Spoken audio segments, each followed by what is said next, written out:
हर सदी में कोई एक ऐसा इंसान आता है जो अपने जज्बे से दुनिया का रुख बदल देता है, जिसने फुटपाथ पर डिक्शनरीज बेचकर पढ़ाई का खर्चा निकाला और आज बड़े बड़े बिजनेस टाइकून्स उसे कंसल्ट करके डिसीजंस लेते। अनफिट एज अ ट्रेनर बोलकर कंपनीज ने जिसको रिजेक्ट किया था, आज वो एशिया का नंबर 1 मोटिवेशनल स्पीकर का अवार्ड जीत चुका है और एक ऐसे बिजनेस कोच जिस अपने खड़े हो।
सर ओके ओके ठीक है, thank you very much. Good morning everybody, सबको नमस्कार।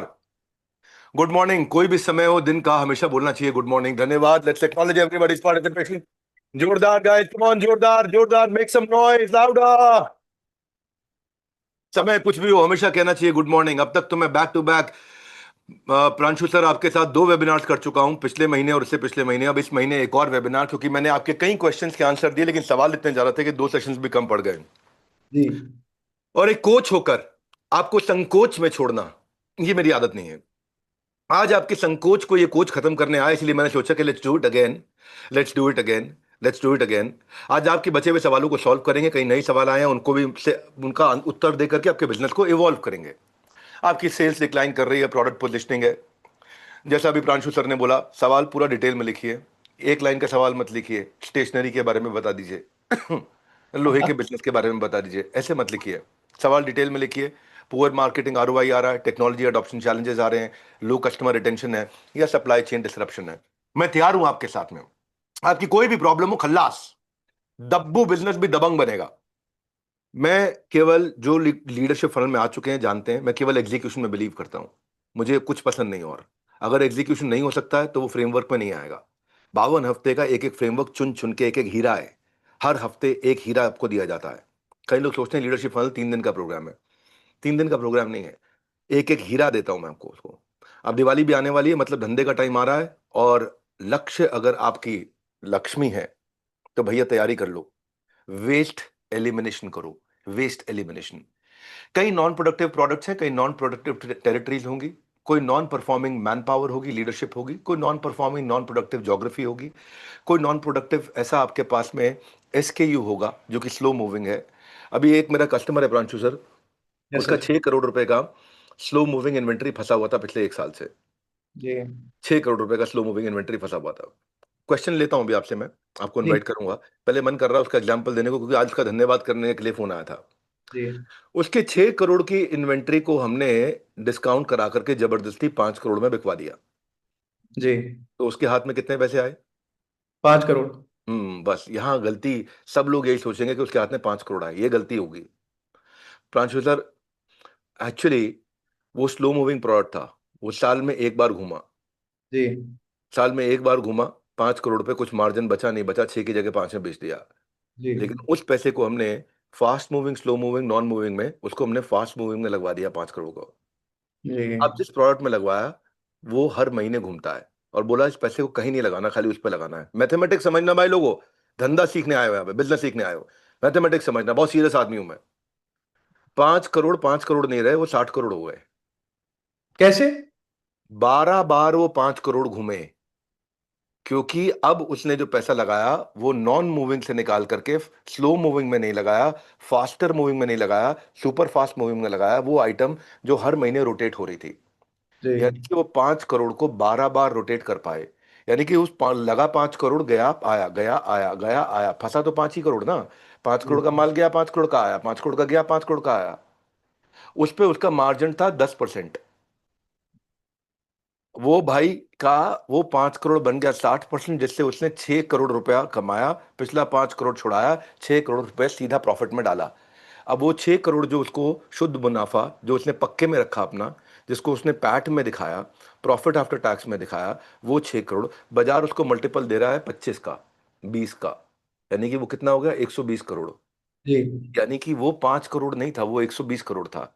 ये मैथमेटिक्स बिजनेस की बेसिक्स लोग नहीं समझ पाते हैं, खाली यूट्यूब में पूरी चीज नहीं समझ में आती है। यस। इसीलिए इन क्वेश्चन आंसर सेशन में आया करो, इन Q&As में आया करो, ताकि यहाँ पे आकर के आप अपने सवाल पूछो और डिटेल में आंसर लो। इसीलिए अगर आपका लक्ष्य श्रीमती लक्ष्मी देवी है तो तैयारी कर लो, वेस्ट हटाना है। ये मैंने आपको वेस्ट एलिमिनेशन का एग्जांपल दिया है। ऐसे सफाई करो बिजनेस में कि बिजनेस चमकने लग जाए। हम्म, ऐसे सफाई करो कि अक्टूबर नवंबर दिसंबर जनवरी फरवरी मार्च, ये अगले 6 महीने के अंदर आपका टॉप लाइन पिछले 6 महीने को कवर अप करके आगे निकल जाए।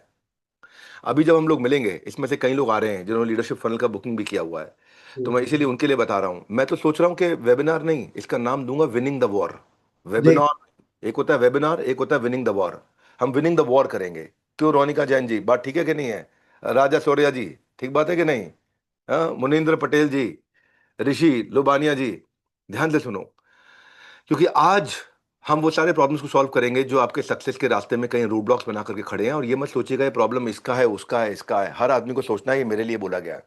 जब पहली बार मैं भगवत गीता पे सुन रहा था कथा, एक बार 2005 में वृंदावन में ब्रज के अंदर, आज से 20 साल पहले, तो बड़े संत कथा सुना रहे थे। मैंने कहा भगवान ये तो भगवत गीता भगवान ने अर्जुन के लिए बोली है। तो उन्होंने कहा तुम्हें गीता कभी समझ नहीं आएगी। मैं पूछा कैसे? बोले जब तक तुम ये नहीं सोचोगे गीता तुम्हारे लिए बोली गई है, तब तक ये गीता का ज्ञान अंदर जाएगा नहीं। तो हमेशा बिजनेसमैन को मैं यहाँ से क्या लेसन देना चाहूंगा कि यहाँ बैठ के ये मत सोचिए इसके सवाल का जवाब है, उसके सवाल का जवाब है। ये सोचिए कि मुझसे बात हो रही है और इसको मैं कैसे इंप्लीमेंट कर सकता हूँ। तो प्रांशु सर, समय नहीं बताते इससे ज्यादा, एक के बाद एक सवाल लेते जाते हैं। Over to you. आज आपके पिटारे में क्या क्या सवाल है, दागते जाइए और हम आपको उत्तर देते जाएंगे हाथ के हाथ, हाई स्पीड पे। सर 5,400 सवाल आए थे मेरे पास। हम्म 5,400 सवाल में से जो सबसे अच्छे लोगों ने सवाल पूछे थे वो सवाल मैं आपके पास लेके आया हूँ। जो सबसे मुश्किल है तो हो सकता है आज आपके लिए भी मुश्किल हो जाए।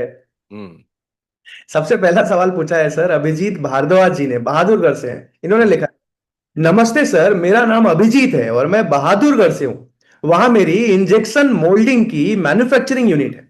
सर मैंने आपके बहुत सारे वीडियोस देखे हैं जिसमें आप बताते हैं कि कैसे लीडरशिप फनल प्रोग्राम हमारे आईपीओ की जर्नी में हेल्प कर सकता है। सर मेरा 15 करोड़ का रेवेन्यू है और मैं ये जानना चाहता हूं कि क्या मैं भी आईपीओ में जाने के लिए एलिजिबल हूं। अगर हां तो इसका प्रोसेस क्या है, क्या इसमें आप और यह प्रोग्राम मेरी मदद कैसे कर सकता है, और जल्दी से जल्दी मैं लीडरशिप फनल प्रोग्राम में कब और कैसे आ सकता हूं, और अगर ना है तो मुझे भी बताइए कि मैं आईपीओ एलिजिबल कैसे बन सकता हूं, क्योंकि अब मैं आपका हाथ पकड़ के ही चलना चाहता हूं। अभिजीत भारद्वाज जी सर। बहुत लंबा प्रश्न दे दिया यार। आप तो ठीक कह रहे थे कि मुश्किल आएगी। बहुत लंबा प्रश्न है, लेकिन इस मुश्किल को करते हैं अभी किल। तीन चार चीजें मैं समझ पाया हूँ। आप एक बार सवाल को अपने सामने फिर से रखिए प्रांशु सर। एक समझ पाया, ये शायद अभिजीत जी ने हाथ उठाया है। एक सवाल समझ पाया मैं कि इंजेक्शन मोल्डिंग का बिजनेस है इनका, मैन्युफैक्चरिंग यूनिट है। दूसरा मैं समझ पाया 15 करोड़ का रेवेन्यू कर रहे हैं। तीसरा मैं समझ पाया कि इनका आईपीओ में इंटरेस्ट है या आईपीओ की तरफ जाना चाहते हैं। चौथा, इसीलिए लीडरशिप फनल के बारे में जानना भी चाह रहे थे। आईपीओ में एलिजिबल होना चाहते हैं कि नहीं होना चाहते हैं, हो सकते हैं कि नहीं हो सकते हैं, क्या तैयारी करनी है, क्या फायदा होगा, क्या नुकसान होगा, मैं समझा देता हूँ अभिजीत जी आपको। पहला, इंजेक्शन मोल्डिंग का जो मैन्युफैक्चरिंग यूनिट है, इसमें मैं समझता हूँ कि आपको प्रोडक्ट लाइन क्या है वो आपने बताई नहीं है मुझे। अगर प्रोडक्ट लाइन केवल प्लास्टिक की है तो आपका एवरेज ऑर्डर वैल्यू हमेशा कम रहेगा, एवरेज बास्केट वैल्यू कम रहेगा। क्या आप मेटल में साथ में एंटर कर सकते हैं? क्योंकि अगर जो चीज़ 10 रुपए की बिकती है, अब की रिंग होता है ना, छल्ला छल्ला, वो 10 ही रुपए का बिकेगा। की रिंग है ना, छल्ला होता है, समझते हो क्या छल्ला बोलते हैं? की रिंग, वो 10 रुपए का ही बिकता है। की रिंग 250 का नहीं बिक सकता, 500 का नहीं बिक सकता। 10 की जगह 20 का बिक सकता है, 30 का बिक सकता है। तो एवरेज ऑर्डर वैल्यू छोटा है। अब कितना ही की रिंग बेच लो, कितना ही बेच लो, आप 10-20 करोड़ पे रह जाओगे रेवेन्यू में। 25-30 करोड़ से ऊपर का रेवेन्यू आप कर ही नहीं सकते। ये बात हीरो मोटोकॉर्प के, जो जबकि हीरो होंडा हुआ करती थी उससे पहले, बृजमोहन लाल मुंजाल ने सोची। हाँ, क्या सोची? कि पैडल 2 रुपए का, साइकिल 100 रुपए का, तो मैं पैडल क्यों बेचूं? पहले पैडल बेचते थे ना, अर्ली 1950s में, 60s में पैडल बेचते थे। बोले पैडल 2 रुपए का, साइकिल 100 रुपए का, मैं एवरेज ऑर्डर वैल्यू चेंज करता हूँ, 2 रुपए से 100 रुपए पे जाता हूँ। तो उन्होंने साइकिल असेंबल करनी शुरू करी। तो पहले तो इंजेक्शन मोल्डिंग के बिजनेस में आप देखिए प्रोडक्ट लाइन को कैसे बिल्ड कर सकते हैं, ताकि ये 15 करोड़ जो आप कर रहे हो, ये 45 करोड़ पे हम जल्दी पहुंच सकें। वो वाली प्रोडक्ट लाइन लेकर के आए, जिससे आप कस्टमर की वो बर्निंग प्रॉब्लम सॉल्व करें जो कस्टमर आपके बिना अपने आप सॉल्व नहीं कर सकता। ये पहला पॉइंट है। अब आपके पहले 2 पॉइंट का आंसर कर दिया। तीसरा पॉइंट है कि आईपीओ की तैयारी। आईपीओ की तैयारी आप कर सकते हो एसएमई आईपीओ के लिए। अभी आपने मुझे पैट नहीं बताया अपना, प्रॉफिट प्रॉफिट आफ्टर टैक्स कितना है। उम्मीद करता हूँ सारा काम आप पक्के में करते होंगे, कच्चा हेरा फेरी कुछ नहीं करते होंगे। अगर आप उसको बुक्स में दिखाते हैं तो बाजार आपको 20-25 का मल्टीपल देता है। अगर आप ग्रोथ जर्नी दिखाते हैं, आपको इन्वेस्टमेंट की जरूरत पड़ती है, आप लीडरशिप फंड प्रोग्राम में आ सकते हैं। हमारा एक इन्वेस्टमेंट्स के ऊपर, क्योंकि हमारा अपना एक $100 मिलियन का फंड है, तो हम अपने पार्टिसिपेंट्स जो अच्छे बिजनेस हैं, अच्छे फाउंडर्स हैं, उनके बिजनेस में भी पैसा इन्वेस्ट करते हैं। उनके साथ पैसा इन्वेस्ट भी करते हैं, उनके साथ उनकी इक्विटी भी लेते हैं और उनको ग्रोथ पाथवे लेके जाते हैं। आप आईपीओ पे जा सकते हैं, पर 15 करोड़ पे के रेवेन्यू पे अगर आपका पैट को लगभग 20% का, यानी कि 3 करोड़ के आसपास, या 10% का यानी कि 1.5 करोड़ के आसपास है, मैं चाहूंगा इस पैट को कहीं आप 7-8 करोड़ के आसपास ले जाइए, उसको टारगेट रखिए। प्रॉफिट आफ्टर टैक्स को अगर आप 6-7-8 करोड़ पे ले जाते हैं, तो वो ट्रैजेक्टरी हम अगले 24 से 30 से 36 महीने के अंदर बिल्ड कर सकते हैं, जिससे हम आपको आईपीओ पे लेके जाएं। एसएमई आईपीओ आपके लिए अच्छा रूट रहेगा, क्योंकि वहां से आप मेन बोर्ड पे जा सकते हैं। एक तो आपको एक्सेस मिल जाएगा ग्रोथ कैपिटल का एसएमई आईपीओ में। क्यों बोलते हैं हम लीडरशिप फनल को your journey from idea to IPO?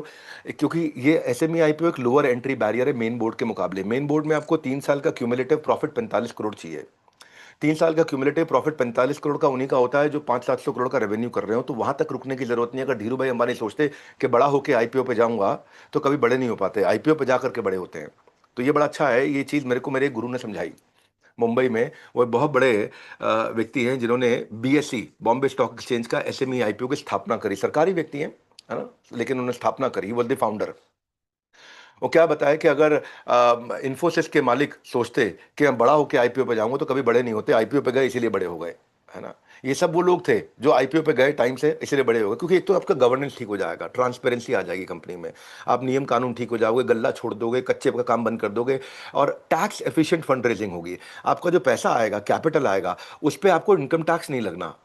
और दूसरा, आपको इंटरेस्ट फ्री होगा, क्योंकि आपको पैसा नहीं देना। और फिर अगला पॉइंट क्या है कि आपको कोई आकर के इन्वेस्टर आके तांडव नहीं करेगा। रिटेल इन्वेस्टर है, अगर आप नहीं भी परफॉर्म कर पाए तो कोई सर पे नाचेगा नहीं। जैसे अगर आपने बैंक से लोन ले लिया तो वो सर पे नाचेगा। कर्जा तो देखो 26 जनवरी को भी चलना है, आने वाली 2 अक्टूबर को भी चलना है, 15 अगस्त जो बीत गए उस पर भी चलना है।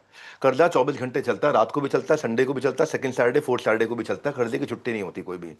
लेकिन जब आप कैपिटल मार्केट से जाके पैसा लेकर के आते हो, तो वो क्या होता है, वो उसकी उस पे आपको वापस देने की कोई जिम्मेदारी नहीं है। बस आपका काम है, आपकी जिम्मेदारी है वो ये है कि आपको अपना बिजनेस ग्रो करना है। आप अपना बिजनेस ग्रो करते रहिए। कभी कोई ऐसा अनफोर्सीन सर्कमस्टांस आ गया जिसको बोलते हैं black sworn theory. Black sworn theory का मतलब क्या होता है कि कोई ऐसी चीज आ गई जिसके बारे में कभी सोचा ही नहीं था। जैसे कि कोविड मान लो, कोविड एक ऐसी चीज है जिसके बारे में कभी किसी ने सोचा नहीं, जिसको बोलते हैं ब्लैक स्वॉन। अगर ऐसा हो भी गया और अगर आप नुकसान में आ भी गए, तो कैपिटल मार्केट से लिए हुए पैसे पे आगे सर पे कोई तांडव नहीं करता, क्योंकि ना तो ये प्राइवेट इक्विटी है, ना ये वेंचर कैपिटल है, ना ये बैंक से लिया हुआ लोन है। इसमें रिटेल इन्वेस्टर आया है जो कि आपके साथ में है। अगर उसको आप पसंद नहीं आए तो आप अपनी छोटी सी हिस्सेदारी बेच के सुबह निकल जाएगा, सेल का बटन दबाएगा और निकल जाएगा।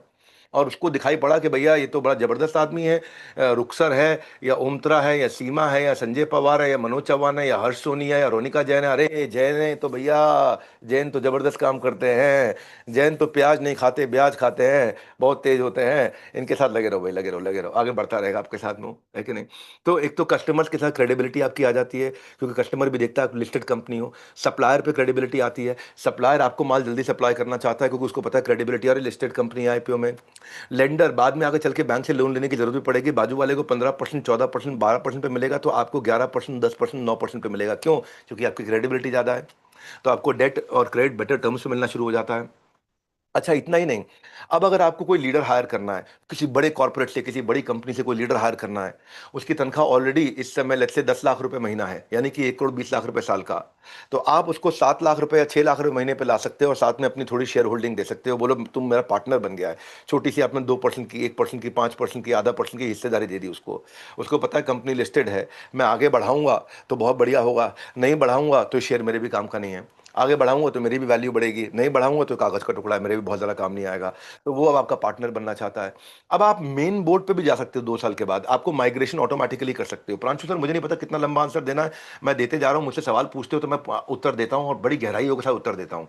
आपका ना जो फंड रेजिंग साइकिल है वो फास्टर होता है मेन बोर्ड के मुकाबले एसएमई आईपीओ पे।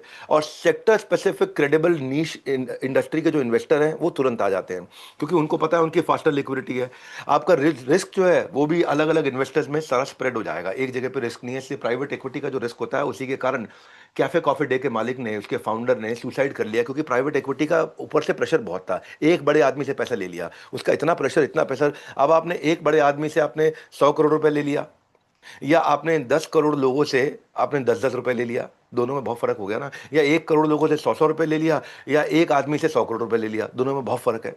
तो वो जब आपका रिस्क स्प्रेड होता है तो आपको आपके पास में जो स्ट्रेस है वो भी स्प्रेड हो जाता है। और फिर अगर आपको पर्सनल जरूरत पड़ती है तो आप सेकेंडरी ऑफरिंग भी निकाल सकते हो, है ना, आप अपने लिए भी, और दोबारा फुल रीलिस्टिंग करने की जरूरत नहीं है। अब अगर आप प्रोक्योरमेंट कर रहे हो, कुछ सामान खरीद रहे हो, कुछ सप्लायर के साथ टर्म्स हैं, आप अच्छे, क्योंकि आप एक रिकग्नाइज्ड आदमी हो।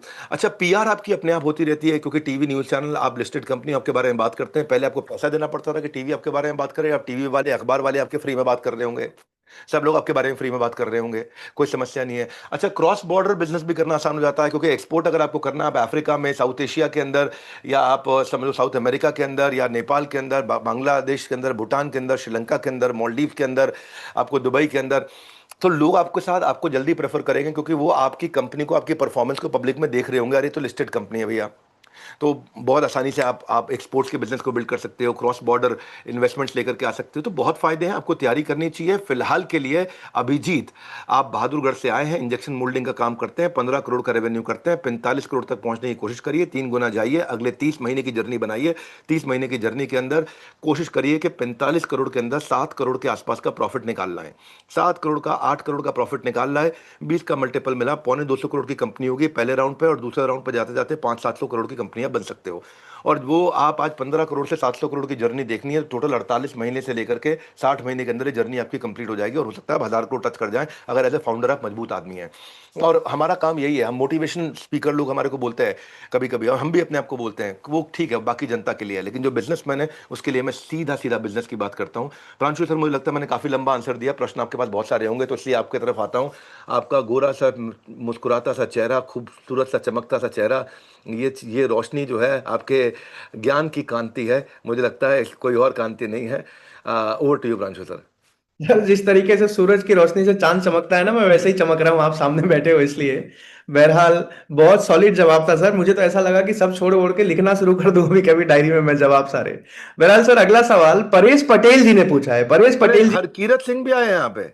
हरकीरत से तो मैं मिल चुका हूँ पहले, है हरकीरत, अनम्यूट करो जरा, इससे तो मैं मिल चुका हूँ पहले। कहाँ मिला हूं मैं? नाम बड़ा प्यारा है इसका यार, कहीं मिला हूं मैं हरकीरत से? रुको एक बारी प्रांशु सर, मुस्कुरा रहे हैं, हरकीरत खोलोगे आप, अनम्यूट कर सकते हो उनको? नहीं, हरकीरत जी जी कहाँ मिले थे हम? सर, मैं अभी दिल्ली में आया था आपके प्रोग्राम में, एलएफपी में। आप आ चुके हो लीडरशिप फनल में? जी सर, मैं इसी मंथ आके गया हूँ, सितंबर में। तो क्वेश्चन आंसर के मजे लेने आए हो? नहीं सर, मेरे दिमाग में आज क्वेश्चन आया है एक, तो मेरे को दिक्कत हुई तो मैंने कहा चलो आप मौका मिला है, आज पूछते हैं। अरे क्या सुंदर लग रहे हो हरकिरत भाई, थैंक यू वेरी मच आने के लिए, बहुत अच्छा लगा। क्योंकि मैं आपका चेहरा देख के पहचान गया, आप उस हॉल के अंदर पीछे की तरफ बाईं साइड पे बैठे थे, मेरे हाथ पे अगर मैं जी सर, सामने देख रहा हूँ तो बाईं एग्जैक्टली। तरफ पीछे बैठे हुए थे आप। जी सर, आपने हैंडशेक भी किया था मेरे से। और मुझे आपकी शायद सिस्टर भी आई थी। नहीं, वो मेरी फ्रेंड थी। वो आपकी फ्रेंड थी, अच्छा ठीक है, क्षमा चाहता हूँ। ओके। हरकिरत जी, पहले मुझे ये एक लाइन में बता दो, आपको लीडरशिप फन का एक्सपीरियंस कैसा रहा? सर मतलब अगर मैं कहूँ तो जितने भी यहाँ पे बैठे हैं ना सज्जन दोस्त मित्र, मैं सबको यही रिकमेंड करूंगा कि मतलब मेरे लिए वो 110% बहुत अच्छा था। एंड उसके बाद आने के, मैं जब से अपने वो बिजनेस में आइडियाज लगा रहा हूँ, और इनफैक्ट मैं अपने दोस्तों को भी दे रहा हूँ जो मेरे साथ, जो मेरे से पूछते हैं कि कैसा था प्रोग्राम। और मैंने सबको रिकमेंड करा, एंड सच सच में सबने वो फॉलो भी कर रहे हैं और सच में ग्रोथ की तरफ भी जा रहे हैं कि। थैंक यू वेरी मच, और बढ़ाने के लिए धन्यवाद। Thank you very much. Harkirat ji, क्या सवाल है आपका? सर एक्चुअली बात ये है कि मैं रियल एस्टेट में हूँ। हम्म। एंड अभी राइट नाउ मैं, मेरा जो प्रोजेक्ट है वो कमर्शियल प्रोजेक्ट है, एंड उसमें सर मेरे को दिक्कत ये है कि बेसिकली डिसीजन मेकिंग का ही मेरे को दिक्कत है कि अगर मैं जाता हूँ सर सारा प्रोजेक्ट सेल आउट में। तो कमर्शियल प्रोजेक्ट है सर, आपको एक लिटिल एग्जांपल दे दूं, जैसे प्लाजा नहीं होते जो आजकल चल रहे हैं, जिसमें शॉपिंग हो गया, फूड कोर्ट हो गए, क्यूएसआरस हो गए, वो वाला सीन। सो उसमें सर ये ऐसा है कि अगर मैं वो सारा प्लाजा खुद बिल्डअप करता हूँ, उसमें मेरी इन्वेस्टमेंट तो काफ़ी अच्छी खासी जाएगी, आपको भी पता है। और पर उसमें मेरे को जो रेंटल इनकम है वो काफ़ी अच्छी मिल जाएगी, अगर मैं रेंटल इनकम की तरफ देखूँ। अगर सर मैं उसको सारे को सेल आउट करता हूँ, क्योंकि इन्वेस्टर्स हैं मेरे पास बहुत है, क्योंकि मेरा लोकेशन चंडीगढ़ के पास है, तो बहुत अच्छे इन्वेस्टर्स वहाँ बैठे हैं। तो अगर मैं उसको सारे को सेल आउट करता हूँ तो मेरे पास मेरे सारी टर्नओवर अच्छी होगी, और मैं नए प्रोजेक्ट की तरफ भी जल्दी जा सकता हूँ। तो सर मैं मेरे वही कंफ्यूज हूँ कि मेरे को खुद रेंटल इनकम पे फोकस करना चाहिए कि दो मेरे चीजों पर को डिपेंड ग्रोथ की करता तरफ। है, दो चीजों पर डिपेंड करता है। अभी करंट कैश फ्लो कैसा है आपका? अगर करंट सर कैश फ्लो और कैपिटल अगर आपके पास में बहुत अच्छी है, तो आप रेंटल जी लॉन्ग टेल इनकम की तरफ तैयारी करिए। नहीं तो पहले फटाफट क्या करिए, एक फाउंडेशन को याद रखिएगा जिसमें तीन हिस्से हैं। ठीक है हरकिरत जी? जी। पहला हिस्सा है डिलीवरी। ओके। ठीक है, आपके प्रोजेक्ट की डिलीवरी टाइम से होनी चाहिए। जी सर। दूसरा हिस्सा है, टाइम से आपके प्रोजेक्ट की डिलीवरी होनी चाहिए।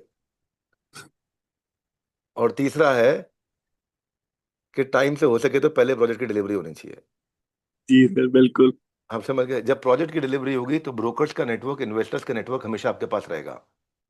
जी सर। और इस समय इन्वेस्टर बनने की कोशिश ना करें कि मेरे को रेंटल इनकम खानी है, अभी ग्रोथ पे फोकस करिए। ओके। अभी मुझे पता है आपने शायद थोड़े दिन पहले ही शुरू किया, कुछ साल के अंदर अंदर ही शुरू किया बिजनेस अपना। आप कोर जी जी बिजनेस के सर। अंदर अभी आए हैं। तो अभी ना इतना लेड बैक रेंटल इनकम के एटीट्यूड की तरफ मत जाइए। सिर्फ एक चीज ध्यान रखिए, आकाश इंस्टीट्यूट का एक ही फोकस था। या हरकीरत जी को नहीं आंसर दे रहा हूँ, सबको दे रहा हूँ। आकाश इंस्टीट्यूट का एक ही फोकस था कि बच्चे का रैंक आना चाहिए, नंबर आना चाहिए। रैंक आएगा वही बच्चा मेरी एडवर्टीजमेंट करेगा, वही बच्चा मेरा ब्रांड एम्बेसडर बनेगा, वही बच्चा मेरा लॉयल कस्टमर बनेगा, वही बच्चा मेरे को 100 बच्चे और ला करके देगा।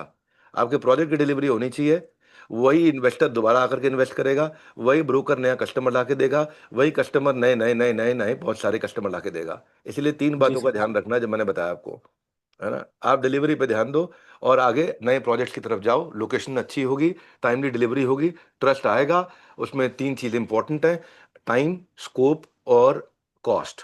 टाइम, स्कोप, कॉस्ट, ये तीन चीज़ों का आपका जो है कॉम्बिनेशन ठीक होना चाहिए।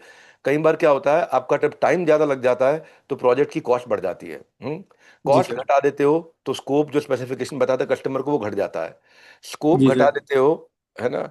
तो टाइम तो बच जाएगा आपका, लेकिन फिर वो वैल्यू नहीं आएगी। तो तीनों का कॉम्बिनेशन होना बहुत जरूरी है, टाइम गोल, स्कोप गोल, कॉस्ट गोल। स्कोप मतलब अंदर फीचर्स क्या क्या है, और कॉस्ट मतलब आपको कितने रुपए के अंदर बनाना है प्रोजेक्ट, टाइम मतलब कितने दिन के अंदर बनाना है। जब ये तीन चीज पैरेलल चलेंगी तो आपको फायदा होगा पूरा। हरकिरत जी धन्यवाद। अब हम चलते हैं, ये आपका सवाल बीच में आ गया, अच्छा लगा हमारे को मिल करके। प्रांशु सर सीक्वेंस में सवाल ले रहे हैं, आप उनको और चैट बॉक्स में सवाल भेज सकते हैं बार बार। जिसके भी सवाल हैं ऐसे ही डिटेल में भेजिए जैसे हरकिरत जी ने बोला। Over to you Pranshu sir. Thank you sir. Harkirat ji framework जरूर इंप्लीमेंट कीजिएगा। कर आगे रहे हो, चलते फ्रेमवर्क इंप्लीमेंट कर रहे हो ना हरकिरत जी? वेरी गुड, ठीक है ठीक है, थैंक यू जी प्रांशु सर। परेश पटेल जी ने पूछा है सर, मैन्युफैक्चरिंग का काम करते हैं। लिखा है, नमस्ते सर, मेरा नाम परेश पटेल है और मैं सूरत में साड़ी का मैन्युफैक्चरिंग करता हूं। सर मेरे बिजनेस में कंपटीशन इतना ज्यादा है कि मार्केट में रोज नए नए डिजाइन और सस्ते दामों के साथ बहुत सारे कॉम्पिटिटर्स आ रहे हैं। ग्राहक बार बार प्राइस कम करने की डिमांड करते हैं क्योंकि सूरत में साड़ी का भाव 45 रुपए से शुरू हो जाता है। यहाँ कंपटीशन अलग ही लेवल का चल रहा है। मुझे समझ ही नहीं आता इतनी बड़ी हुई कंपटीशन में अपने बिजनेस को कैसे बचाऊं। ग्रोथ तो अभी बहुत दूर की बात है, बचाऊं कैसे पूछ रहे हैं? या फिर क्या सिर्फ प्राइस कम करना ही एकमात्र सॉल्यूशन है? आपके लीडरशिप फनल प्रोग्राम में अगर इसका सॉल्यूशन मिल जावे तो मैं जरूर आ जाऊं। हाँ, गुजराती थे, हाँ गुजराती। जी। हाँ, पटेल, हाँ गुजराती, क्योंकि सूरत में साड़ी हाँ सस्ती बनती है, बिल्कुल ठीक कह रहे हैं। जी। और સરસ છે, વેરી ગુડ। હા, જીવનમાં કંઈક મોટું કરવું છે। પહેલા रूल बड़ा सिंपल है भाई। अगर आप वही माल बेचोगे जो सारे बेच रहे थे, तो कस्टमर के पास होंगी दो चीजें, एक आपके खिलाफ बहुत सारी ऑप्शंस, दूसरा आपके खिलाफ बहुत सारा ऑब्जेक्शन। दो चीजें ध्यान रखिएगा, अगर आप वही माल बेचते रहे जो सारे के सारे बेच रहे हैं, तो कस्टमर के पास होंगी आपके साथ बहुत सारी ऑप्शंस। मैं रामलाल से ले लूं, श्यामलाल से ले लूं, घनश्याम लाल से ले लूं, चमन लाल से ले लूं, छगन लाल से ले लूं, मगन लाल से ले लूं, आपसे क्यों लूं? हाँ, तो पहली चीज उसके पास होंगी ऑप्शंस, और दूसरा उसके पास होगा ढेर सारा ऑब्जेक्शन। तो पहला चीज आपको क्या करना है, प्रोडक्ट को हमेशा अडॉप्शन करके अर्ली अडॉप्शन पे मूव करना है। जैसे जैसे ट्रेंड इज योर फ्रेंड, तो कपड़ों में डिज़ाइन बहुत तेज चेंज होता है, इसलिए फास्ट मूविंग ट्रेंड को लगातार मॉनिटर करना है आपको। सारे के सारे जितने भी एग्जीबिशंस होते हैं उन एग्जीबिशंस में जाइए और फास्ट मूविंग प्रोडक्ट्स को मॉनिटर करिए। फास्ट मूविंग प्रोडक्ट जो है उसमें अगर मार्जिन मल्टीप्लाइड बाय वेलोसिटी, अगर उसमें वेलोसिटी तेज है और मार्जिन थोड़ा कम भी है, तो दोनों का मल्टीप्लायर बहुत बड़ा हो जाएगा। मैं पता नहीं समझ पा रहे, नहीं समझ पा रहे, मेरी स्पीड बहुत तेज है। फिर से बता देता हूँ, कुछ लोग लिखने की कोशिश कर रहे हैं, लिख लीजिए, पूरा फायदा उठा लीजिए, पैसे नहीं लग रहे आपके। Business is equal to margin multiplied by velocity. Margin multiplied by velocity का मतलब है कि मैंने 100 रुपए का आइटम 200 रुपए में बेच दिया, लेकिन साल में एक ही बार बेचा, तो क्या है? कुछ नहीं, तू तो घोर अज्ञानता के लक्षण प्रकट कर रहा है। Nonsense, shut up. हाँ, अगर मार्जिन अच्छा है, वेलोसिटी नहीं है, कोई फायदा नहीं है। वेलोसिटी बहुत ज्यादा है, मार्जिन नेगेटिव है, अभी अभी के भी धंधा बंद कर दे, क्योंकि जितना ज्यादा देर तक धंधा करेगा उतना ज्यादा बुरी मौत होगी तेरी। तो इसलिए जब भी मल्टीप्लायर होना चाहिए, मार्जिन का भी होना चाहिए, और वेलोसिटी यानी कि स्पीड ऑफ ट्रांजैक्शन, यानी कि इन्वेंट्री टर्नओवर, यानी कि स्पीड टू मार्केट, यानी कि कितना तेज माल घूमता है, कितना तेज बिकता है, ये दो चीज़ों का वॉल्यूम, इसको बोलते हैं volume. So margin multiplied by velocity होना चाहिए। अब आते हैं वापस आपके सवाल के थोड़े और कोर की तरफ चलते हैं। आपने यहाँ कंपटीशन की बात करी, मैंने बात करी प्रोडक्ट की, मैंने कंपटीशन की अभी तक बात करी नहीं है। आप चाहोगे तो मैं कर लेता हूँ, मुझे कोई समस्या नहीं है। लेकिन पहले प्रोडक्ट ठीक होगा और आपने कस्टमर सेंट्रिसिटी ला दिया, तो बीच में जो चैनल है ना, वो कभी तंग नहीं कर सकता आपको। तो प्रोडक्ट वो होना चाहिए जो कस्टमर की वो बर्निंग प्रॉब्लम सॉल्व करे, जो कस्टमर अपने आप आपके बिना सॉल्व ना कर पाए। अब बेचारे एक ने क्या किया था, औरतों की साड़ी के अंदर पॉकेट डाली थी जब पहली बार। अब पॉकेट डालने में उसकी कॉस्ट कुछ नहीं आई, 15 रुपए फालतू लगे थे उसकी पॉकेट डालने पे। पर वो पॉकेट डालने के कारण उसकी एक एक साड़ी पे 15 रुपए का उसको 30-30 गुने का मल्टीपल मिला था। यानी कि कहने का अर्थ समझ रहे हैं मेरी बात को? यानी कि उसके 15 रुपए नहीं थे, 500-500 रुपए फालतू मिल रहा था उसको बाजार में। वो पॉकेट वाली साड़ी उसने पहली बार नहीं बनाई, उसने वो बर्निंग प्रॉब्लम सॉल्व करी जो किसी और ने सॉल्व नहीं करी। तो कस्टमर उसके बिना अपने आप कर नहीं पा रहा, तो इसलिए कस्टमर के पास ना है ऑप्शन, अब कस्टमर के पास ना है ऑब्जेक्शन। क्यों? क्योंकि आपने वो बर्निंग प्रॉब्लम सॉल्व करी जो कस्टमर आपके बिना अपने आप सॉल्व कर नहीं सकता। भाई देखो प्रांशु सर, मेरी स्पीड बहुत तेज है, मैं बहुत तेज बोलता हूँ। आप अपने सारे व्यूअर्स को बता दो, नोट्स बना ले साथ के साथ में, क्योंकि इतनी तेज तेज तेज तेज तेज तेज मेरा एक 47-56 में बिलीव नहीं करता है कि नहीं है। मैं जब मेरा मुद्दा बड़ा सिंपल है कि आपको उतनी कम टाइम में बहुत ज़्यादा वैल्यू क्रिएट करके दे दूं। अब क्योंकि आपने बार बार कंपटीशन कंपटीशन कंपटीशन इतनी बार बोल दिया, तो एक काम कर लो, 9 चीज़ें लिख लो जो मैं आपको बता रहा हूँ। 9 चीज़ें। पहले तो आपका राइट कंपटीशन कौन है, आपकी राइट मार्केट कौन है, उसको पहचानो, उस कंपटीशन का नाम लिखो। दूसरा, वो क्या माल बेच रहे हैं, उनका कौन सा वाला माल तेज बिक रहा है, कौन सा माल तेज बिक रहा है, क्या बेच रहे हैं, नहीं क्षमा चाहता हूँ, कौन सा माल तेज बिक रहा है, उसको नोट करो। कैसे नोट करोगे? आपके कंपटीशन के रिटेलर से पता करो, आपके कंपटीशन के होलसेलर से पता करो, आपके कंपटीशन के एजेंट से पता करो। आड़ती बोलते हैं इसको साड़ी के धंधे में, आड़ती। जो आड़ती होता है वो जाकर के माल बेच करके आता है, आपको आड़त जो करता है वो आपको पैसा एडवांस में देता है और बाजार में जाकर बेच के आता है। तीसरी चीज, आपका कंपटीशन जो सबसे अच्छे वाला है उसकी सेल्स टैक्टिक्स क्या है, वो फटाफट नोट करना शुरू करो। कैसे नोट करोगे? फिर से उसके कस्टमर, उसके कस्टमर के कस्टमर, उसके कस्टमर के कस्टमर तक जाओ। यानी कि जैसे साड़ी बनाए, उसका कस्टमर कौन है? आड़ती, आड़ती का कस्टमर एजेंट, एजेंट का कस्टमर होलसेलर, होलसेलर का कस्टमर रिटेलर। इनकी वैल्यू चेन को पकड़ो और जाकर के पता लगाओ कि इनकी सेल्स की टैक्टिक क्या है। चौथा, इनके रेवेन्यूज किस चीज में अच्छे आ रहे हैं, किस चीज में रेवेन्यू अच्छे आ रहे हैं। एक तो होता है कौन सा हाई सेलिंग प्रोडक्ट है, और एक है कौन सा high margin high revenue product है।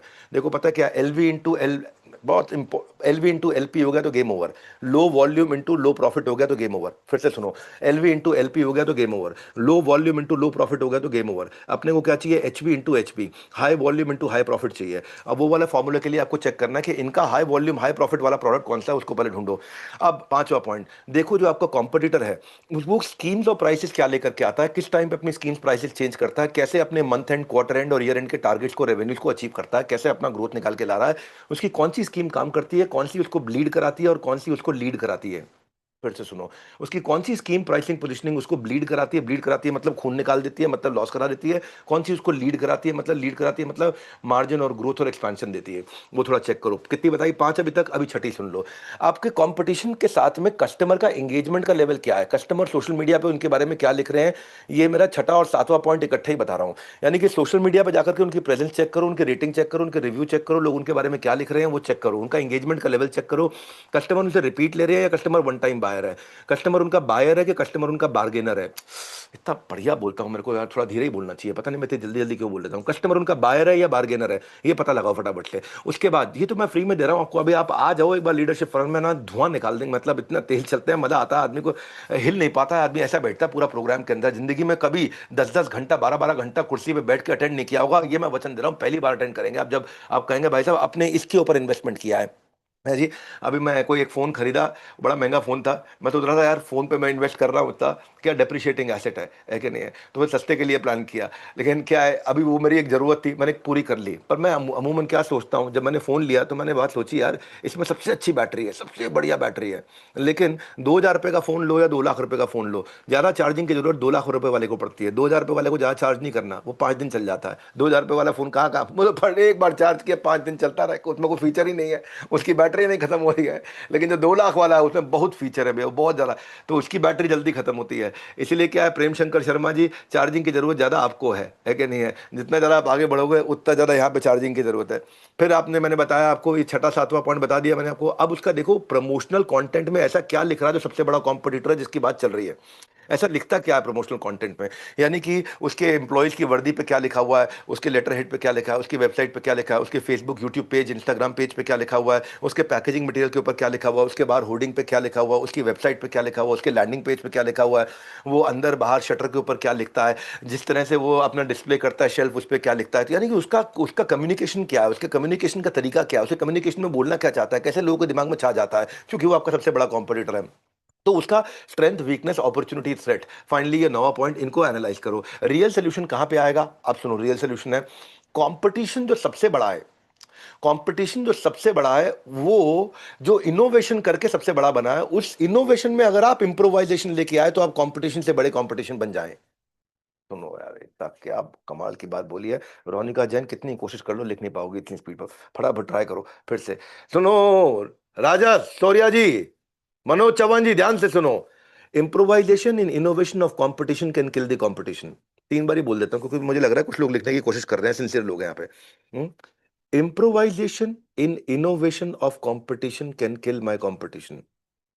जो भी कंपटीशन है उसकी कोई ना कोई कमी होगी, उसको इंप्रूव कर दूं अगर मैं। Improvisation on innovation of my competition can make me bigger than my competition, है कि नहीं है? ये कैसे मिलेगा आपको? आप क्या करो, कॉम्पिटिटर की ऐप पे चले जाओ, फेसबुक पेज पे चले जाओ या उनके गूगल मैप पे चले जाओ, वहां पे रिव्यू लिखे होंगे लोगों ने। वहां पे जो रिव्यू लिखे हुए लोगों ने, जो उसमें जो 1 स्टार के रिव्यू है ना, वहां पे कंपटीशन को इंप्रूव करना था, वो आप इंप्रूव कर लो, बाकी चीज कॉपी मार लो। यानी कि जो वो था वहां तो आप पहुंच ही गए, उसके 1 स्टार वाले एरिया को आपने इंप्रूव कर दिया तो आप उससे आगे निकल गए। हो गया ना गेम ओवर सामने वाले का। मुश्किल नहीं है, ये पकड़ सकते हैं, इसको डुएबल है। मेरे को खाली एग्जीक्यूशन पसंद है, इन्फॉर्मेशन पसंद नहीं है, एग्जीक्यूशन पसंद है। फिर से बोलता हूँ क्योंकि तुम लिखने की आप कोशिश कर रहे थे तो 2 बार और रिपीट कर रहा हूँ, धीरे धीरे लिखो। Improvisation in innovation of competition, improvisation in innovation of competition can kill the competition. फिर बोलता हूं मैं, क्योंकि पूरा नहीं लिख पाए थे आप, लिख रहे थे, और जिसने अभी भी नहीं लिखा है वो आप शुरू कर दो लिखना भैया। Improvisation in innovation of competition can kill the competition. ये बेचारे कंपटीशन कंपटीशन कर रहे थे, सूरत के साड़ी वाले, सबसे बढ़िया साड़ी वाले भैया पटेल जी, सबसे बढ़िया जो काम कर रहा है वो, उसने कुछ ना कुछ इनोवेशन लेके आया अपने प्रोडक्ट में, अपने फैब्रिक में, अपने डिजाइन में, अपने स्टिचिंग में, अपने डिस्ट्रीब्यूशन में, कुछ ना कुछ इनोवेशन लेकर के आया। उस इनोवेशन में अभी भी कोई कमी रह गई होगी, उस कमी को ढूंढ के आप पूरा कर दो। पहले तो आप उसको कॉपी मारे, उसके बराबर हो गए, उसकी कमी पूरा करे, उससे ऊपर हो गए, तो आपने इंप्रूव कर दिया उसके इनोवेशन पे, तो आपका आपका कंपटीशन से ज़्यादा बड़े कंपटीशन आप खुद बन गए। जो वीकनेस ऑफ एनिमी है ना, वो अपॉर्चुनिटी है आपकी स्ट्रेंथ की। जो एनिमी की वीकनेस है वो आपकी अपॉर्चुनिटी, आपकी स्ट्रेंथ की।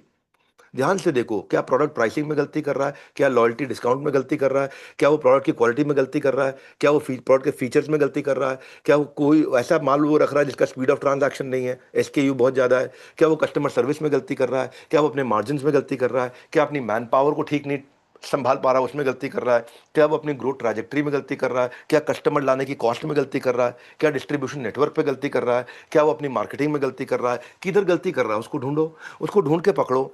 जहां भी वो गलती कर रहा है, तो improvisation in the innovation of competition can make you bigger than the competition. देखो, मैंने ना आपको वैसे पहले भी बताया है कि मार्च के बाद से हम लोग 3 गुना ग्रो कर चुके हैं। अपना $100 मिलियन का खुद का बीबी इम्पैक्ट फंड, यानी कि बड़ा बिजनेस इम्पैक्ट फंड भी हमने बनाया है। अब मैं 10,000 चार्टर्ड अकाउंटेंट्स की एक आर्मी डिस्ट्रीब्यूशन नेटवर्क की तैयार कर रहा हूँ, जो हमारे साथ में राइट कस्टमर्स को हमारे पास लेके आएंगे, जिनको हम आइडिया टू आईपीओ लेके जाएंगे। तो मैं वो सारे स्टेप्स लेता हूँ, जैसे छोटा व्यापारी छोटा ना रहे और अपने बिजनेस को बड़ा करे। मेरे पास देखो कोई जादू की छड़ी नहीं है कि मैं यहाँ बैठ करके ऐसे घुमा दूं टिक टिक टिक टिक टिक टिक टिक टिक टिक, और शीतल मोरे के सारे प्रॉब्लम सॉल्व हो जाए, या पुष्पा राज फ्लावर समझाए क्या, इनका सारा प्रॉब्लम सॉल्व हो जाए। इसीलिए अपने लिए जरूरी क्या है इस समय, यहाँ पे मैं बिजनेस आपका है तो स्टेप्स आपको लेने पड़ेंगे। मैं आपको कोच कर सकता हूँ, हैंड होल्ड कर सकता हूँ, मैं आपको फ्रेमवर्क दे सकता हूँ, जो कि मैं देता हूँ। जब लीडरशिप फनल में लोग आते हैं, मैं उनको फ्रेमवर्क देता हूँ। उसमें भी कई बार कुछ लोग ऐसे होते हैं, वो 3 दिन अटेंड करने के बाद उनको लगता है बहुत सीख गए, बहुत सीख गए, मने बदू आवड़े छे, MBA, गुजराती लोग हैं, मने बदू आवड़े छे, मुझे पहले ही बहुत कुछ आता है, तो वो बहुत दिक्कत हो जाता है उसमें। ऐसे भी लोग हैं जिन्होंने 2 करोड़ से शुरुआत करी और 2,500 करोड़ के ऊपर टर्नओवर कर लिया। मैं इनको बोलूंगा, इनको अमित पटोलिया जी से मिलवाइए। अमित पटोलिया जी हैं, एक ऐसे एंटरप्रेन्योर हैं जिन्होंने 2 करोड़ से शुरुआत करी थी, आए थे 2,500 करोड़ से ऊपर चले गए। तो जंप्स मारने के लिए फाउंडर में भी दम होना चाहिए। मैं, अगर आप जोर लगाओगे तो मैं 10 गुना ज्यादा जोर लगाऊंगा। अमित पटोलिया जी से मिलिए एक बार आप। मेरा नाम अमित पटोलिया है। मैं 2018 के अंदर आया था, तब मेरा 2 करोड़ का टर्नओवर था। लीडरशिप फनल के अंदर आया था। जब दूसरी बार लीडरशिप फनल में 2021 दिसंबर में आया था, तब मेरा 750 करोड़ का टर्नओवर था। लवली। और अभी भी मेरा टोटल मेरा टर्नओवर 2,500 करोड़। वाह, जोरदार। अभी इसमें आए तो टर्नओवर को 25,000 करोड़ पे कैसे लेंगे? बहुत सुंदर, थैंक यू, बधाई हो, जोरदार। तो 2 करोड़ से 2,500 करोड़ की जर्नी में कैसा महसूस कर रहे हो? बहुत पावरफुल, अनस्टॉपेबल, और आने वाले समय के अंदर कोई भी बैरियर जो सामने आता है वो बैरियर नहीं लगता, अपॉर्चुनिटी लगती है। उसमें से अपॉर्चुनिटी को कैसे हैंडल किया जाए। गुजराती है, जीवन में कई मोटू करવું છે, जीवन में कई मोटू करવું છે। अपने क्या कई बार ढक्कन लेके बैठे रहते, क्या टेक्सटाइल को मैं क्या बोलूं, एक ही बात बोलता है, 2 मिनट बचा दो। अच्छा, तो 2 करोड़ से 2,500 करोड़ में लीडरशिप फनल ने आपकी कैसे मदद करी? लीडरशिप फनल के अंदर मैंने एक ही चीज सीखा है कि जितना बड़ा नेटवर्क क्रिएट करोगे, इतना बड़ा नेटवर्क बनेगा। और जितना आप आगे बढ़ते जाते हो, उसके अंदर लाइफ के अंदर चैलेंज तो आएगी, लेकिन आपने जो एक चीज बताई थी कि चैलेंज को कैसे ओवरकम करना है और चैलेंज को आपत्ति को आविष्कार में कैसे कन्वर्ट करना है, वो चीज मैंने सीखा। अच्छा, ठीक है, बहुत बढ़िया, थैंक यू वेरी मच, जोरदार, थैंक यू, थैंक यू। तो ये तीसरी बार आया लीडरशिप फनल में इस बार। मैं तो वैसे प्रोग्राम हर महीने करता हूँ, 4-5 अक्टूबर को प्रोग्राम कर रहा हूँ।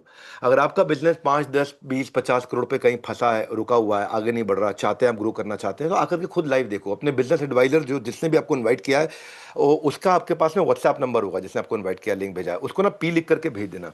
क्या लिख के भेजना? P।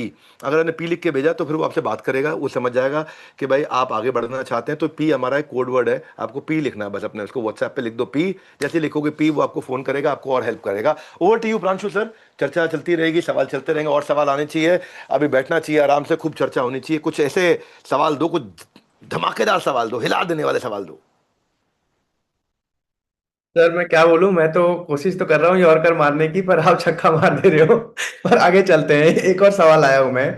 सोनू गुप्ता जी की सवाल है। सोनू गुप्ता जी ने पूछा है, नमस्ते सर, मेरा नाम सोनू गुप्ता है और मैं सोनीपत से हूँ। मैं अपने फैमिली बिजनेस में पिछले 10 साल से जुड़ा हुआ हूं। हमारी सोनीपत में परफ्यूम और डिओड्रेंट बनाने का फैक्ट्री है। हम यहां से व्हाइट लेबलिंग और डिस्ट्रीब्यूशन दोनों कर लेते हैं। सर, कोविड में 2020 में हम 20 करोड़ का रेवेन्यू कर रहे थे। 5 साल बाद 2025 में हम सिर्फ 25 करोड़ पे ही पहुंचे। कोविड में ऐसा गिरे कि वापस उठ ही नहीं पाए आज तक।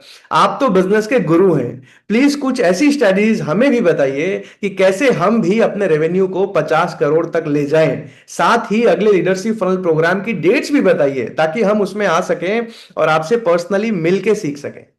जी सर। ठीक है, धन्यवाद। सोनी के सोनू, सोनू के सोनी, सोनी के सोनू, सोनीपत के सोनू, सोनू। हाँ सोनू, देखो बड़ा अच्छी बात है ये कि आपको एक तो सबको स्क्रीन कर दो खाली, अभी हम दोनों को हाईलाइट किया हुआ आपने, सबको हाँ कर दो, सारे लोग दिखेंगे कैसे मुझको? मैं अपने आप को खाली मैं दिख रहा हूँ इस समय। मुझे नहीं पता सब बाकी लोग को भी खाली मैं दिख रहा हूँ मुझे, क्योंकि सबको देखने में मजा आता है, लगता है लोग सामने हो तो एनर्जी आ जाती है कि नहीं हरकीरत जी? सारे इकट्ठे बैठे हो तो एक एनर्जी अलग ही हो जाती है। तो देखो, सोनी के सोनू, सोनीपत के सोनू, पहली चीज आप मुझे ये समझ में आया, आंख बंद करके याद कर रहा हूँ अगर मैं सवाल, तो आपका परफ्यूम और डिओड्रेंट का बिजनेस है। आप वाइट लेबलिंग भी कर रहे हैं यानी कि किसी और के लिए बना रहे हैं, और डिस्ट्रीब्यूशन भी कर रहे हैं यानी कि बाजार में डिस्ट्रीब्यूटर्स को भी देते होंगे, और आप 20 करोड़ का काम करते रहे 5 साल पहले, आज खाली 25 करोड़ पे पहुंचे। 5 साल में आपकी कोई ग्रोथ नहीं हुई। परफ्यूम डिओड्रेंट आप बनाते हैं, कोविड में आप गिर गए होंगे क्योंकि कोविड में लोगों ने परफ्यूम डिओड्रेंट लगाने बंद कर दिए थे, बाहर जाने बंद हो गए थे, मैं समझ गया बात को। जब बाहर जाना बंद हो गए तो परफ्यूम डिओड्रेंट थोड़ा कम हुआ, क्योंकि बाजार में जा ही नहीं रहे थे, कहीं जा ही नहीं रहे थे, मास्क लगा के घूम रहे थे। अब मास्क लगा लिया तो किसी की बदबू वैसी नहीं आती, समझ में है कि नहीं है, तो वैसे ही बच जाता आदमी, तो परफ्यूम की रिक्वायरमेंट और घट गई होगी। अब कोविड में इतनी रिक्वायरमेंट घटी है, उसके बाद आप ऐसा गिरे कि वापस उठने में आपको टाइम लग गया। अब आपने क्या किया, कोविड में जो घर पे बैठा था वो तैयारी कर रहा था, आपने उस समय तैयारी नहीं करी। आज आप बोल रहे हो रेवेन्यू को 50 करोड़ पे ले जाए, पहले तो आपकी छोटी सोच है, बुरा नहीं मानना, मैं कड़वा भी बोलता हूँ, छोटी सोच है। ये 25 को 50 पे लेके जाए, अगर ढंग का परफ्यूम डिओड्रेंट बना रहे हो तो 25 को 500 पे लेके जाने का दिमाग लगाओ, ये पहली चीज याद रखो। तो एक तो पहले ढक्कन खोलो, जितना ढक्कन मोटा उतना धंधा छोटा। अब दूसरी चीज, आंसर पे आते हैं, मैं आपको टेक्निक समझा देता हूँ। आप क्योंकि दो काम कर रहे हो और दोनों काम अलग अलग प्रकार के हैं, डिस्ट्रीब्यूशन अलग है, व्हाइट लेबलिंग अलग है। व्हाइट लेबलिंग का मतलब आपका फिक्स बिजनेस आ रहा होगा, उसमें मार्जिन कम होगा। डिस्ट्रीब्यूशन का मतलब है आप उधार पे माल बेच रहे होगे सामने वाले को, डिस्ट्रीब्यूटर को, कि वो रिटेलर को जाकर के बेचे। जब वर्किंग कैपिटल की साइकिल उसकी घूम के वापस आएगी तो आपका कैश कन्वर्जन साइकिल वहां पे भी स्लो होता होगा। इसीलिए मैं पक्का कह रहा हूं 25 करोड़ के अंदर आपका कम से कम 2.5 करोड़ का लोन भी चल रहा होगा। मेरा दिमाग बहुत तेज काम करता है, आप अगर हो तो यहाँ पे सामने आकर के बोल भी देना मुझे बात। क्यों? क्योंकि आप दोनों जगह पे आपका काम उधारी का हो रहा होगा, जो व्हाइट लेबलिंग है वहां भी उधारी का है, यहाँ कैश काउंटर का काम है नहीं, डिस्ट्रीब्यूशन नेटवर्क पे आप बिल्ड कर रहे हो। आपको सबसे पहले काम क्या करना है, अपने कस्टमर को सेगमेंट करना है। आपके जितने भी कस्टमर है, डिस्ट्रीब्यूटर है या व्हाइट लेबलिंग जिसके लिए कर रहे हो, एक एक्सेल फाइल खोलो और एक्सेल फाइल के अंदर एबीसी एनालिसिस कर लो उनका। और एनालिसिस करने के लिए फॉर्मूला दे देता हूं आपको, आंख बंद करके मैं याद करके समझ रहा हूं, आपके धंधे को बहुत अंदर तक घुस रहा हूं उसमें, तो ये समझ में आ रहा है मुझे। आरएफएम एनालिसिस होता है, रीसेंसी, फ्रीक्वेंसी, मॉनिटरी। ये 3 चीजों पे अपने कस्टमर को क्वालिफाई कर लो, जिसको बोलते हैं बैंड, बजट, अथॉरिटी, नीड और टाइमलाइन। तो टोटल अब 4-7 चीजें पकड़ लो मेरे हाथ से, यहाँ से 7 चीजें आपको दे रहा हूं मैं यहाँ से। पहली चीज है बजट, अथॉरिटी, नीड, टाइमलाइन। खाली कस्टमर उसको बनाना जिसके पास बजट अच्छा हो, काम उसके साथ करना है जिसके पास डिसीजन मेकिंग की अथॉरिटी हो, काम उसको करना है जिसको आज डिओड्रेंट चाहिए ही चाहिए, और मतलब जिसकी जरूरत है एक्चुअली डिओड्रेंट की, और टाइमलाइन मतलब तुरंत चाहिए उसको। तो ये यहां से आपने क्वालिफाई किया। अब इसके बाद आता है सेकंड सेगमेंटेशन। अब आपको क्या करना है, बहुत सारे कस्टमर अपने हटाने, वेस्ट एलिमिनेशन बोलते हैं इसको। बहुत सारे कस्टमर हटा के खाली उन पे फोकस करो जो रिसेंसी, फ्रीक्वेंसी, मॉनिटरी पे काम करते हैं, जिसको बोलते हैं आरएफएम।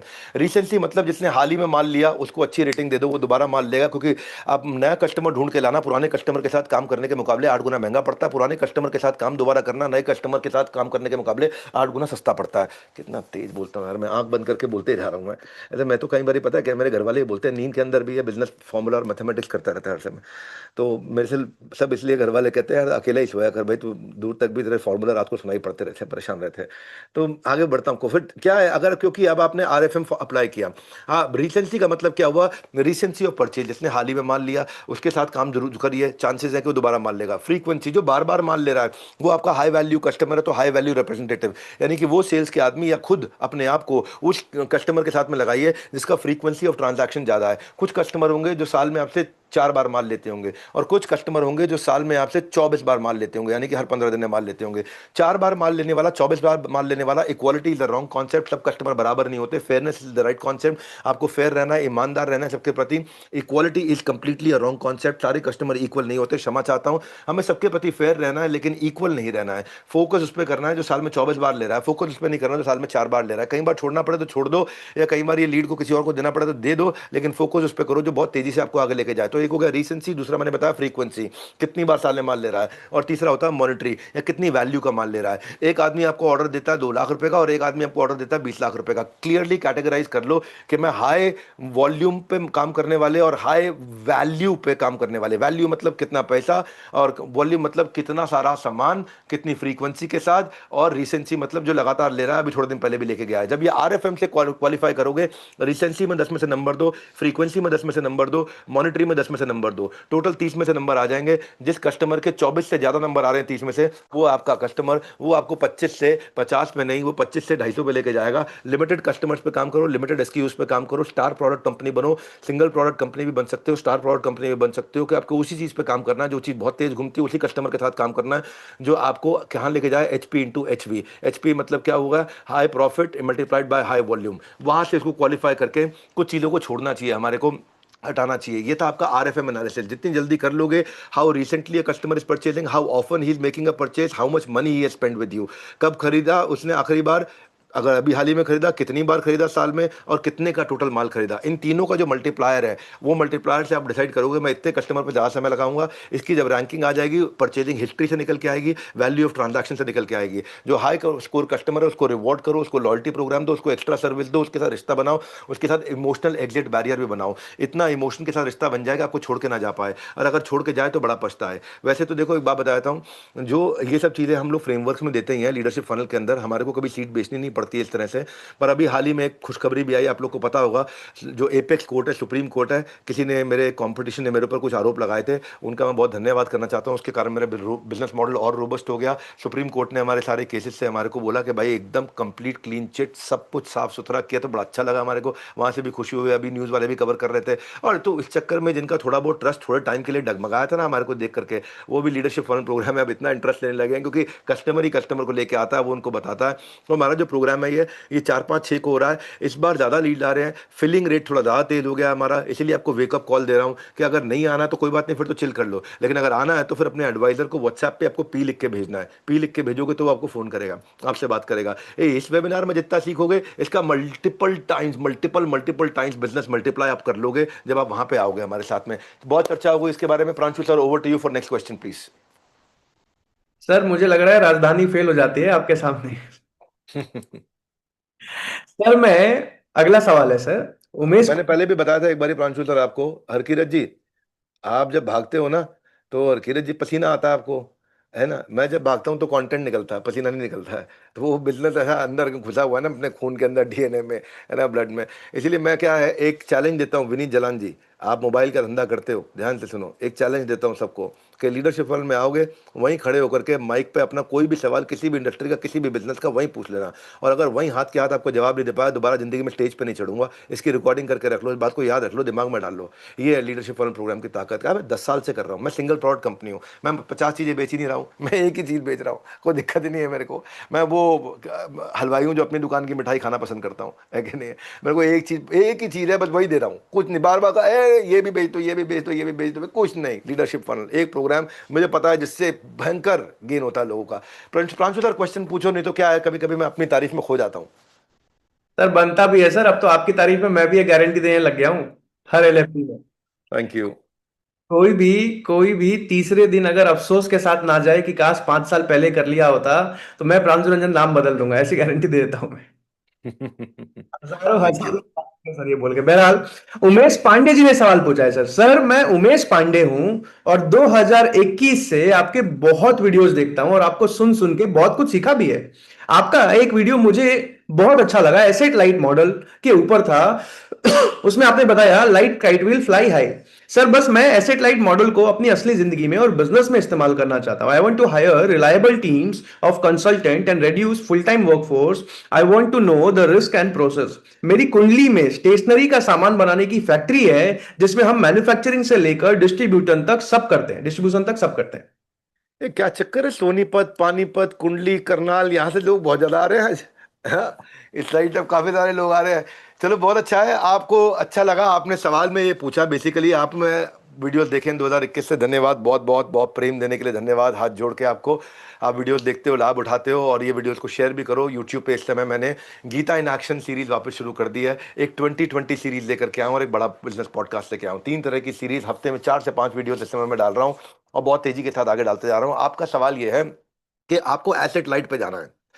देखो, आपने अच्छा किया ये बात पूछ के कि आपने पूछ लिया इसमें रिस्क क्या है। आपने ये भी पूछ लिया कि इसका फायदा क्या है। Asset light, light kite will fly high, the light kite will fly high, the light kite will fly high, ये सबने सुना है वीडियो के अंदर।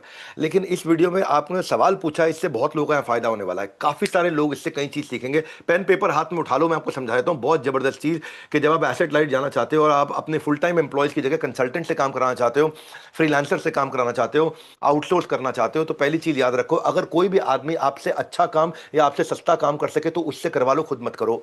ये हो गया नंबर 1। फिर से बोल देता हूं, अगर कोई भी आदमी आपसे अच्छा काम या आपसे सस्ता काम करके दे सकता है तो आप मत करो, उससे करवा लो। ये हो गया नंबर 1। इस कंडीशन से आप क्वालिफाई करते हो कि आप उसको आउटसोर्स कर सकते हो। दूसरी चीज, अगर आपके कैश फ्लोज अटक रहे हो तो खुद मत बनाओ, दूसरे वाले से बनवा लो। क्योंकि आपको दूसरे वाले से तो आपको 30 दिन, 60 दिन, 90 दिन का उधार मिल जाएगा, लेकिन आपको रेडीमेड माल मिल जाएगा जिसको आप जाके बाजार में बेचाओगे, तो आपको कैश फ्लो की प्रॉब्लम बच जाएगी। क्योंकि आपको जब खुद बनाने लगोगे तो मशीन भी आपकी, फैक्ट्री भी आपकी, रेंटल भी आपकी, लेबर भी आपका, रॉ मटेरियल भी आपका, बनाने का टाइम भी आपका, जेस्टेशन पीरियड भी आपका, और उसके बाद बाजार में बेच के आए, जब पैसा आए, टाइम देर से आए, तो आपका तो पैसा लग चुका है। अपफ्रंट आने में आपको लगेगा टाइम, तो इसीलिए आपका कैश फ्लो के लिए अच्छा है कि आप आउटसाइड कंसल्टेंट से काम करा सकते हो, व्हाइट लेबल करा सकते हो, थर्ड पार्टी मैन्युफैक्चरिंग करा सकते हो। आप ओईएम, ओडीएम यानी कि ओरिजिनल इक्विपमेंट मैन्युफैक्चरर, या ओडीएम यानी कि ओरिजिनल डिजाइन मैन्युफैक्चरिंग जिसको बोलते हैं, बाहर वाले से करा सकते हैं। इसमें कोई समस्या नहीं है। अब इसको मैं और आगे डिटेल में लेके चलता हूं। किसी का बिजनेस छोटा होगा, कहेगा भाई मेरा इतना बड़ा बिजनेस नहीं है, मुझे क्या करना है। आपको भी अगर कंसल्टेंट चाहिए, कोई फ्रीलांसर चाहिए, तो मैं आपको इस समय, सुन लीजिएगा जरा ध्यान से, 7 चीजें बताऊंगा, 7 चीजें लिख लीजिएगा। हाँ, क्योंकि मेरा पॉइंट क्या है, मेरे को खाली एग्जीक्यूशन में विश्वास है, मुझे क्या थ्योरी पे विश्वास नहीं है। बोलते जान लगा देंगे भाई साहब, उड़ा डालेंगे, उखाड़ डालेंगे। नौटंकी नहीं चाहिए, अपने को धंधा करना है जी। हाँ, यहाँ पे ये नहीं है अभी क्या जल्दी तोरा डॉक सुनने क्यों ना याश बेन, तब एकला चलो रे, नो एकला चलो, पूरी टीम को लेके चलो, सबको साथ में लेके चलो। कैसे लेके चलोगे, we got to understand that. Get ready, 7 points. आप लिखना चाहते हो तो लिख लो। जिस भी कंसल्टेंट को या थर्ड पार्टी को या किसी भी एजेंसी को या किसी पार्टनर को आप काम दे रहे हो, उससे काम कराना चाहते हो, तो पहली चीज ध्यान रखना, ढंग से उसका इंटरव्यू लो, इन डेप्थ। क्या उसको आपके धंधे का एक्सपीरियंस और एक्सपर्टीज है या नहीं है, ये पहला स्टेप। उसका बहुत डिटेल में रेलेवेंट, डेप्थ और विड्थ, गहराई और चौड़ाई। गहराई मतलब कितने साल से कर रहा है, कितना गहरा जानता है। चौड़ाई मतलब कितने प्रकार के कस्टमर्स के साथ काम कर चुका है। ये हो गया point number 2। Look at the client list, आज तक किस किस के लिए काम कर चुका है। पॉइंट नंबर 2, उसका क्लाइंट लिस्ट चेक कर लो, किस किस के लिए काम कर चुका है। उससे समझ में आएगा क्या इसके लिए भी किया, इसके लिए भी किया, इसके लिए भी किया। उसमें चेक करो कितने वॉल्यूम का क्लाइंट किया। ऐसा नहीं कि उसके लिए 100 रुपए का काम करके आया, आपसे 10 लाख रुपए का काम मांग रहा है, तो उसका लोगो तो लगा दिया 100 रुपए में, है कि नहीं है। या उससे हाथ मिला करके आ गया, फोटो खिंचा के डाल दिया, आपसे बोला भैया देख रहा है अपनी बातचीत है। नहीं, इन डेप्थ जाना है। पहला चीज उसकी डेप्थ और विड्थ पकड़ो, एक्सपीरियंस, एक्सपर्टीज। दूसरा, उसका क्लाइंट लिस्ट को ढूंढो, छानो। तीसरा, आप उससे पूछो कि जिस क्लाइंट के लिए आपने अच्छा काम किया है, ऐसे 5 क्लाइंट्स का नाम बताओ और उनको डायरेक्ट फोन करो और पता करो। ये मैं आपको तीसरा पॉइंट बता रहा हूं, ड्यू डिलिजेंस। ड्यू डिलिजेंस मतलब ट्रस्ट बट वेरीफाई। क्यों, ठीक बात है कि नहीं, नहीं समझ में आया, फिर सुनो। ट्रस्ट बट वेरीफाई, विश्वास कर लो लेकिन वेरीफाई भी करेंगे साथ में, है कि नहीं है। भरोसा कर लो पूरा, लेकिन वेरीफाई भी करेंगे। काम दे दो लेकिन दूसरे से वेरीफाई भी करेंगे काम कर रहा है कि नहीं कर रहा। चाणक्य पंडित का यही तरीका था कि वो जब अपने जासूस भेजते थे ना, तो अपने जासूस की जासूसी करने के लिए दूसरे सेट ऑफ जासूस भी भेजते थे। तो उसको बोलते हैं ट्रस्ट बट वेरीफाई। यानी कि जिसको आप काम दे रहे हो करने के लिए, उसको बोलो को चेक करके, चेक कर ले पहले उसके 5 कस्टमर कौन थे, उन 5 कस्टमर से डायरेक्ट फोन पे बात करो, पता करो क्या क्या इंपैक्ट आया। चौथा, वो बोल रहा है कि भाई मैं हीरो हूं, मैं करके दिखा दूंगा, मैं जबरदस्त काम करता हूं सर, आप मुझको धंधा दे दो मैं कर दूंगा। आप उसको देना भी चाहते हो, लेकिन केवल उस पर भरोसा मत करो, क्योंकि हो सकता है वो बोल बचन में बहुत तेज हो, वो बेचू हो लेकिन सोचू ना हो।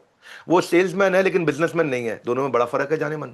एक होता है सेल्समैन, एक होता है बिजनेसमैन। सेल्समैन वो होता है जो माल बेच आता है लेकिन डिलीवर कर पाए ना कर पाए पता नहीं। बिजनेसमैन वो होता है जो पूरे इकोसिस्टम को चला पाता है। तो इसीलिए क्या किया जाए, उनके टीम मेंबर्स का भी इंटरव्यू लो।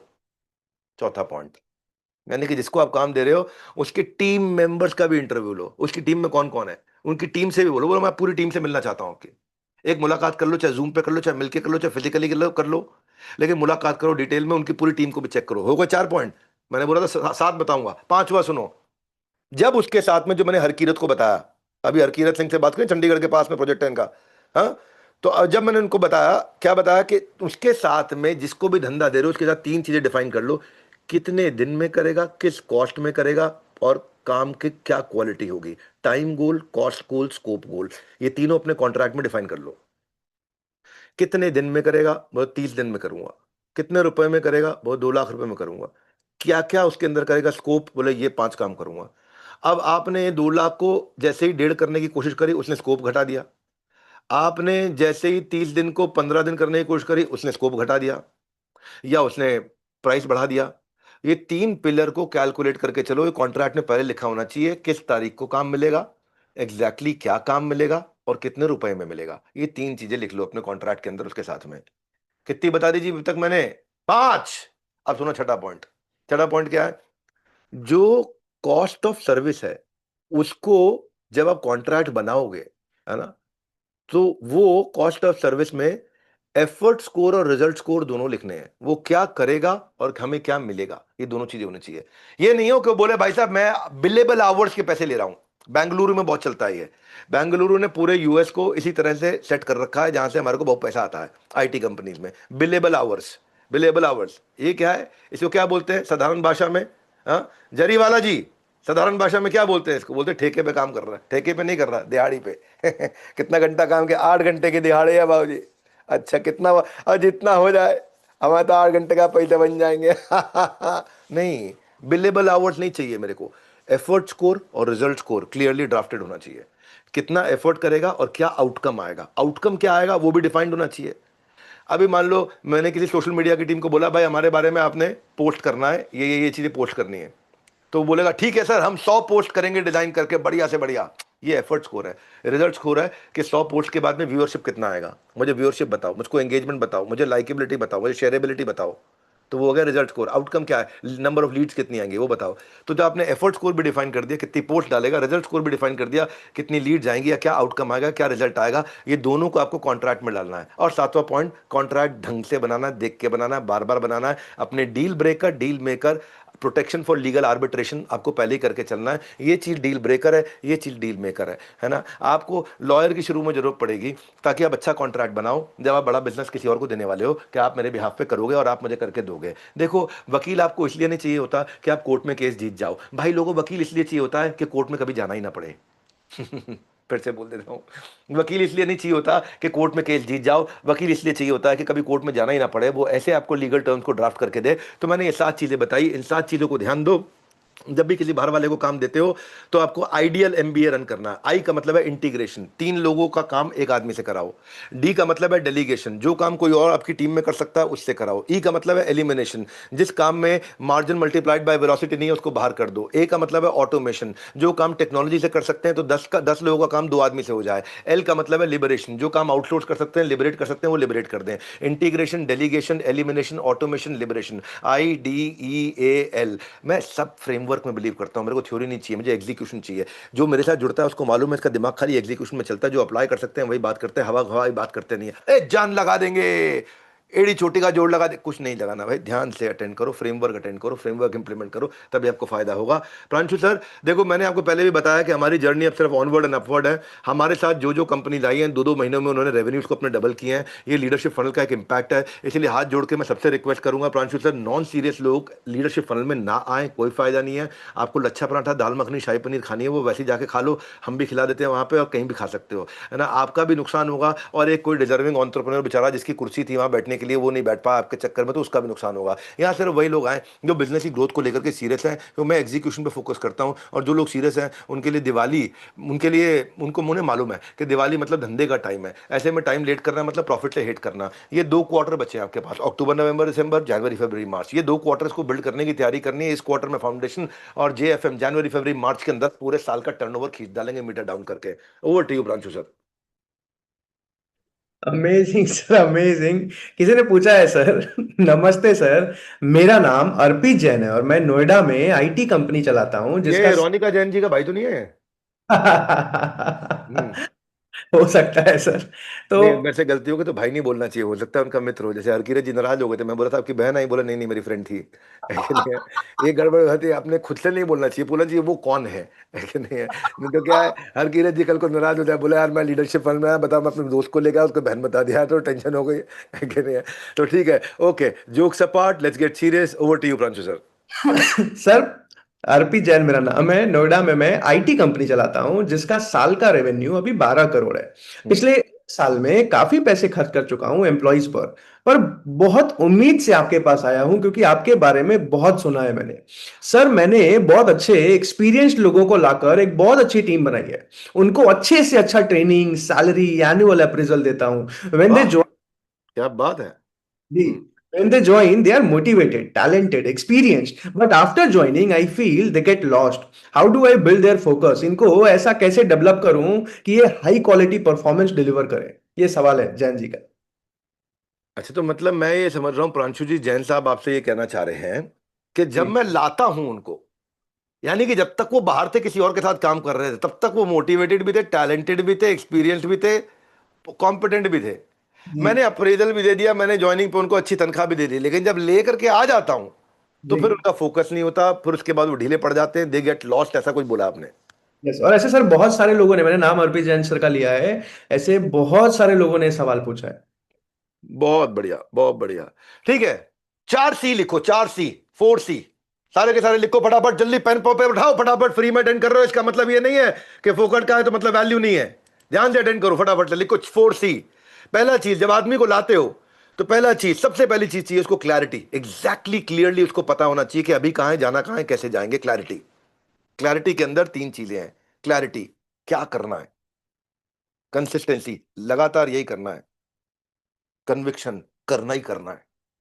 तो ये आदमी को आने के बाद में जो कमिटेड है, जो क्षमा चाहता हूं, कमिटेड नहीं, जो टैलेंटेड है, जो एक्सपीरियंस्ड है, जो इंटेलिजेंट है, जो अच्छी तनख्वाह पे है, इसका मतलब उसकी थोड़ी ईगो भी होगी, और ईगो वाले आदमी को जीतने के लिए आपको 2 चीजें देनी होती है। एक आपको देना होता है उसको इज्जत, और दूसरा देना होता है इजाजत।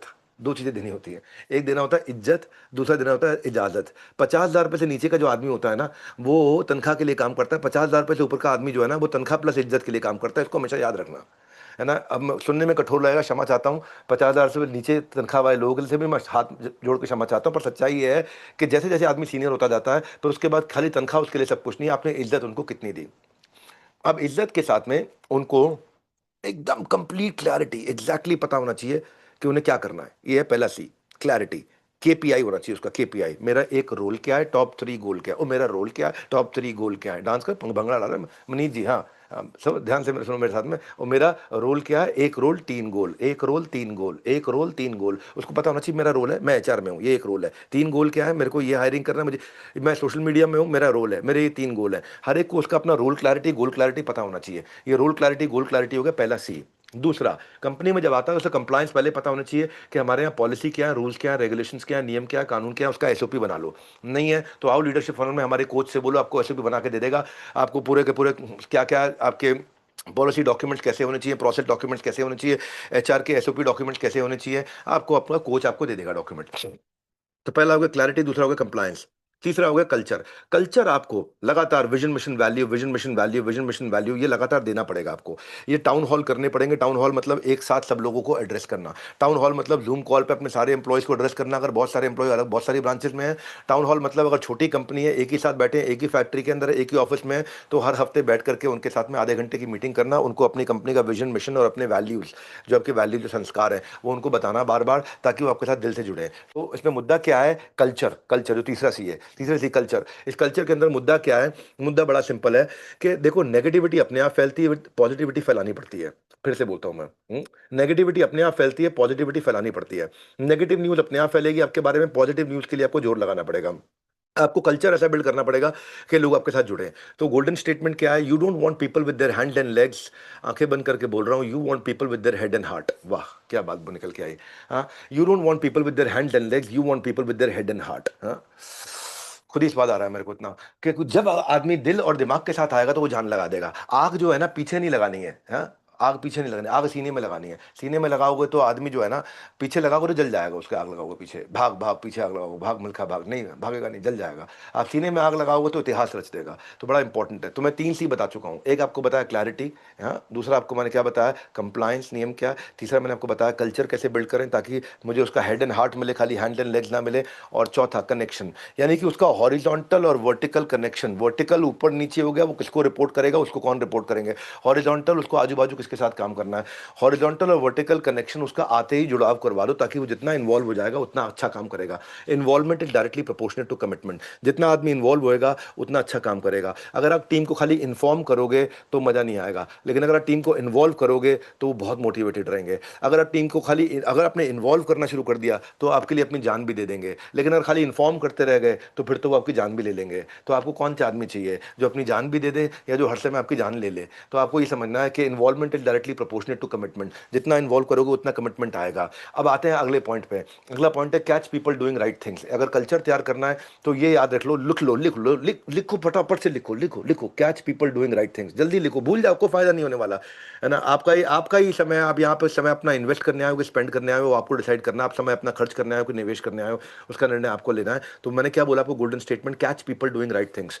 कैच पीपल, पकड़ लो उसको जिसने सही काम किया है। हम क्या करते हैं, पकड़ लो उसको जिसने गलत काम किया है, इसको उल्टा करते हैं, पकड़ लो उसको जिसने सही काम किया। अपन करते क्या, पकड़ लो गलत काम किया। अपने को करना क्या, पकड़ लो सही काम किया। जब आपने सही काम करने वाले को पकड़ा, जिस व्यवहार पे दोगे पुरस्कार उसी को सारे दोहराएंगे बार बार। Effort that is appreciated it gets repeated. तो आपको क्या करना है, उसी व्यवहार पे देना है पुरस्कार जिसको आप चाहते हो सारे के सारे दोहराए बार बार। तो उसका रूल क्या है, catch people doing right things. सही काम करते हुए कैच कर लो आदमी को, अपने आप आपके साथ लग जाएगा, आपके साथ काम करेगा। ये सवाल था अर्पित जैन का। तो जैन साहब आपको बताता हूँ, 2 प्रिंसिपल होते हैं, कीटा सीटा। आपने बचपन में मूवी सीता गीता जरूर देखी होगी, हो सकता है, हाँ। लेकिन ये सीता गीता नहीं है, ये कीटा सीटा है। विनीत जलान जी, क्या है कीटा सीटा। हाँ, कीटा सीटा क्या है ये। कीटा होता है किक इन दी एस, सीटा होता है cheer in the absence. Kick in the ass एक कल्चर होता है जिससे मैं हर समय हम लोगों को धक्का मार के जबरदस्ती काम कराते हैं, गधा मजदूरी की तरह काम कराते हैं, which is called KITA, kick in the ass. KIT है, किक इन दी एस। हाँ, पीछे उसके फटा के क्लात मारी, अब वो भागेगा, काम करेगा, हाँ जी हाँ। लेकिन हमें क्या करना है, चीयर इन दी एब्सेंस। उसकी पीठ पीछे तारीफ करनी है, जो आपके थ्रू डायरेक्ट नहीं पर किसी के थ्रू थ्रू उसके पास पहुंच जाए तो उसको अपने आप समझ में आ जाएगा, देखो बॉस कितना अपने को प्रेम करते हैं। क्योंकि ना जो इंडिविजुअल कैपेबिलिटी है और जो इंडिविजुअल परफॉर्मेंस है, ये आपके चीयर इन दी एब्सेंस से हाई डिग्री ऑफ मोटिवेशन जाएगा लो डिग्री ऑफ मोटिवेशन से। उसके लिए इंपॉर्टेंट क्या है, आपको पॉजिटिव सीटा बिल्ड करना है, विजिबल रिवॉर्ड, रिकग्निशन, नई responsibility, praise in the public. तो जो आदमी की ईगो ज्यादा है उसको चैलेंज ज्यादा दे दो, चुनौती ज्यादा दे दो।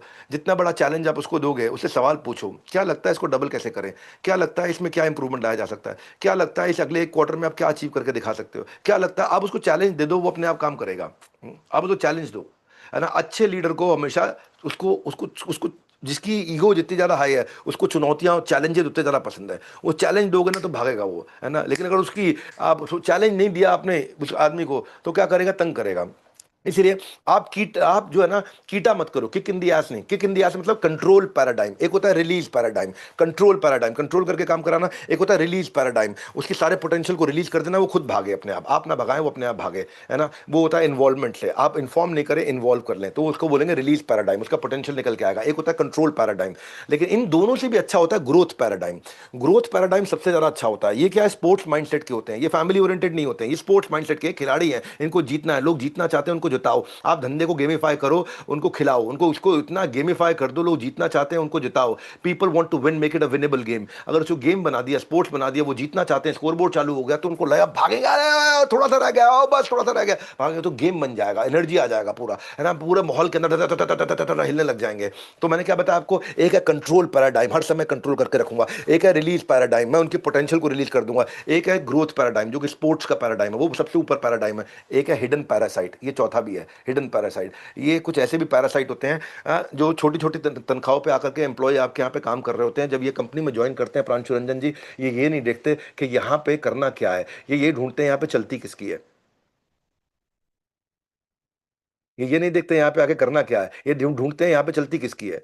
जिसकी चलती है उसकी शरण ले लेते हैं, तो ये छुपे रहते हैं, ऐसे हिडन पैरासाइट है। ये कंपनी में बड़ी चोरी नहीं करेंगे, ये आपके यहाँ से पानी की बोतल चोरी करके लेके जाएंगे, टॉयलेट का टिश्यू पेपर चोरी करके लेके जाएंगे, 2 पेन चोरी करके लेके जाएंगे, इससे बड़ी चोरी नहीं करेंगे। लेकिन ये छुपे रहेंगे, ये छोटा छोटा, इतने बड़े भैंस या गाय या किसी हाथी के ऊपर छोटा सा कीड़ा आकर के कितना खून पी लेगा, है कि नहीं है? 5 लीटर खून थोड़ी पी जाएगा, और थोड़ा सा पी के चला जाएगा। पैरासाइट है, छोटा सा है, नुकसान करता रहेगा, पता भी नहीं चलेगा, ज्यादा असर भी नहीं आएगा आपको, आपका ध्यान भी नहीं जाएगा उसकी तरफ में।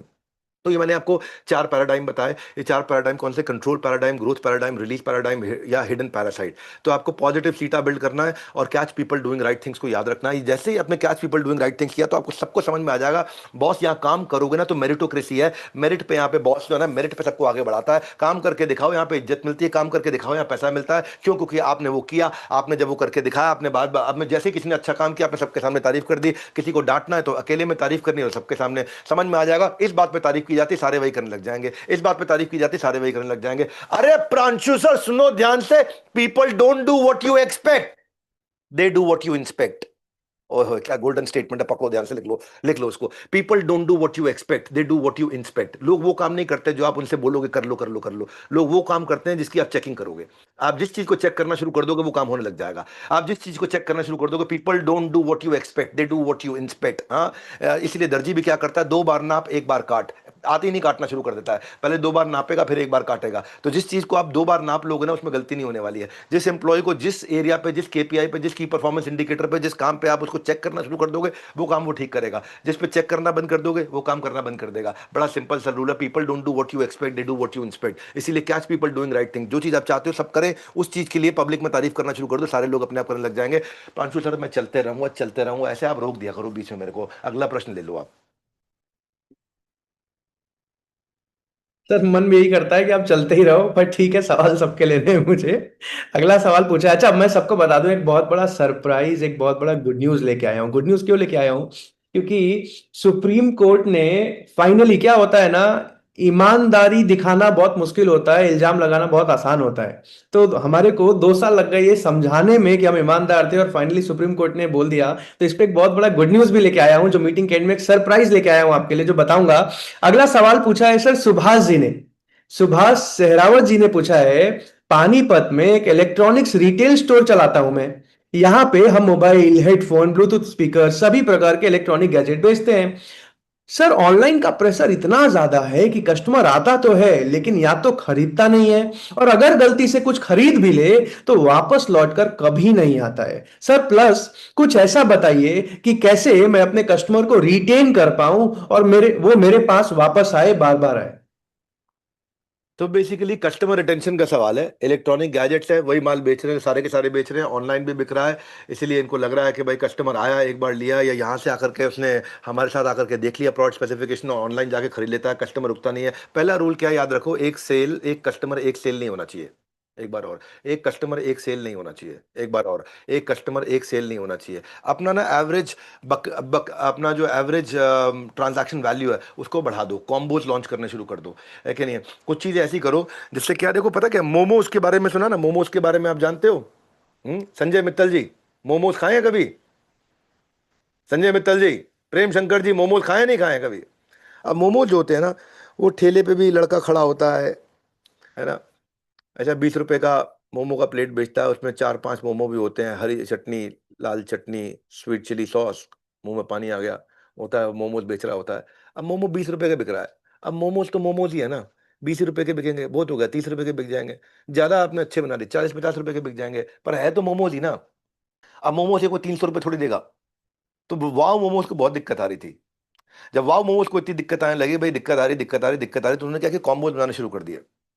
तो connected, related, complementary product add करो तो एक कस्टमर आए 4 आइटम लेके जाए, पहला चीज। तो आपका क्या हो गया, एवरेज ट्रांजैक्शन वैल्यू चेंज हो गया, आपका बकेट वैल्यू चेंज हो गया। बकेट वैल्यू चेंज होते ही आपका रेवेन्यू अपने आप ही 1.5 गुना 2 गुना अपने आप हो जाएगा, क्योंकि आपने कॉम्बोज बनाने की कोशिश करी। अगर आप कोई ब्यूटी पार्लर भी जाते हैं ना तो वो भी कॉम्बो बेचने की कोशिश करते हैं। आप मोबाइल खरीदने जाते हैं तो वो भी साथ में इंश्योरेंस बेचने की कोशिश करता है।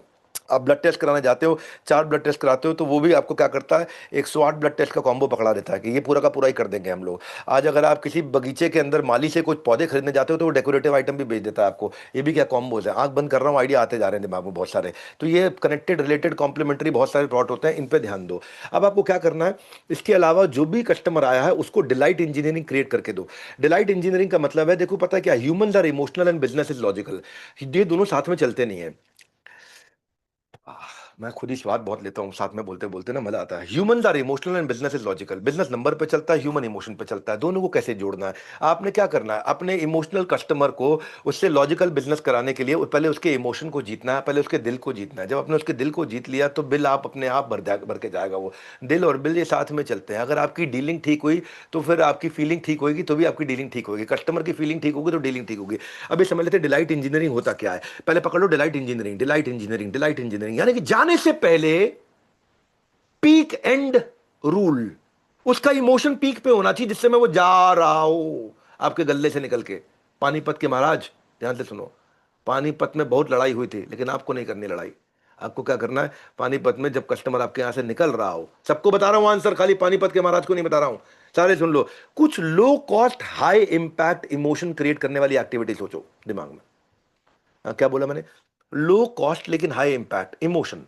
इमोशन कुछ भी कर लो। सब्जी खरीदने में जब कोई औरत, सदियों से हम देख रहे हैं, सब्जी खरीदती है, वो सब्जी उसकी अपनी होती है, धनिया फ्री का होता है, उसको खुशी सब्जी पे कभी नहीं होती है, उसको धनिया पे खुशी होती है। ये जिंदगी में, धंधे में, अपने दिमाग में डाल लो, उसको बोलते हैं डिलाइट इंजीनियरिंग। आज भी मैंने जिंदगी में जितनी बार सब्जी बाजार में जाके खरीदी, मंडी जाता था सब्जी खरीदने के लिए, है ना, क्यों बाजार से नहीं खरीदता था, मंडी से खरीद कर आता था, सस्ती पड़ती थोड़ी, पैसे बचाने के लिए। दूर दूर मंडी में सब्जी खरीदने। आज भी मुझे याद है, जिंदगी में 2 ही 3 सब्जी वाले पूरी जिंदगी में मिले मुझे ऐसे, जिनके तराजू में कांटा बीच की जगह थोड़ा मेरी तरफ हिल गया था। अब चाहे वो 5 रुपए का ही सामान उसने एक्स्ट्रा दिया, पर वो 5 रुपए का मेरे को आज तक याद है, वो 2 लोगों को 5 रुपए एक्स्ट्रा देना मुझे आज तक याद है। इसको बोलते हैं डिलाइट इंजीनियरिंग।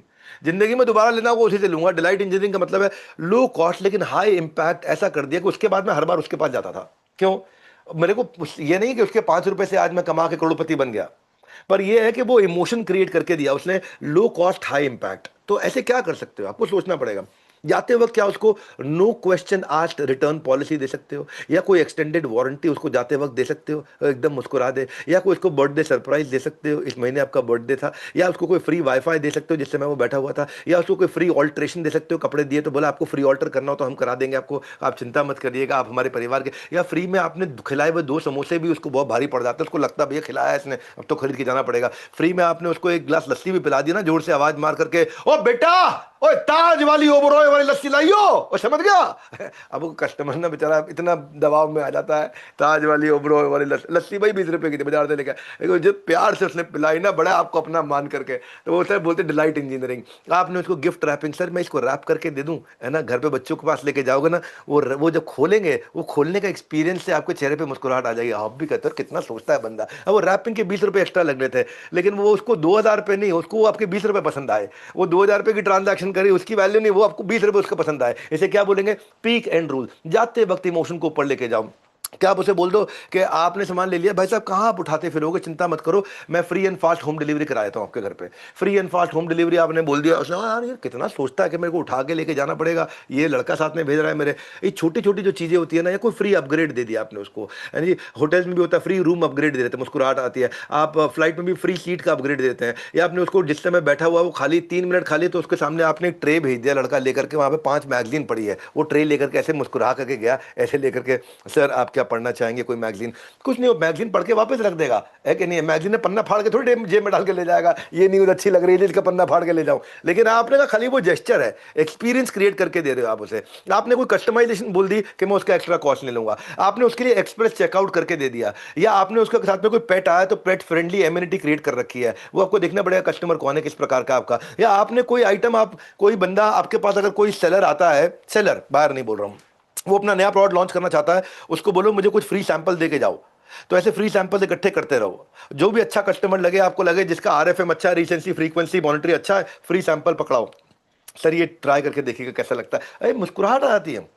गिफ्ट सबको पसंद है, गिफ्ट भगवान को भी पसंद है, भगवान को भी आप छोटा सा गिफ्ट लेके जाते हो बूंदी का, मंगलवार को जय हनुमान ज्ञान गुण सागर, जय कपीस तिहु लोको जागर। अब भगवान ने कोई थोड़ी भूख लगी थी उनको, लेकिन आप प्यार से लेके आए, वो आपकी भावना को देखते हैं। इसे क्या बोलते हैं, भावग्राही जनार्दन। जो जनार्दन है भगवान, वो आपके भाव को ग्रहण करते हैं। तो इसलिए बोला ना मैं, बिजनेस लॉजिकल है लेकिन ह्यूमन इमोशनल होते हैं। उनके इमोशन को जीतने के तरीके आपको आने चाहिए, जिसको क्या बोलते हैं, पीक एंड रूल। जाते वक्त उसका जो इमोशन है वो पीक पे होना चाहिए। आपने कोई डिजिटल मोमेंटो बना करके दे दिया आपने, है ना, फोटो उसकी आपने खींची उस सामान के साथ में और आपने उसको शेयर कर दी, कितना अच्छा लगेगा। उसको पीछे बढ़िया सा फ्रेम लगा करके और नीचे आपने एक कोट लिख दिया, है ना, कि the customer of the month, आपको रिकग्निशन हम करना चाहते हैं, कुछ भी आपने बढ़िया सा लिख करके दे दिया, कोई फ्री पिक एंड ड्रॉप दे दिया।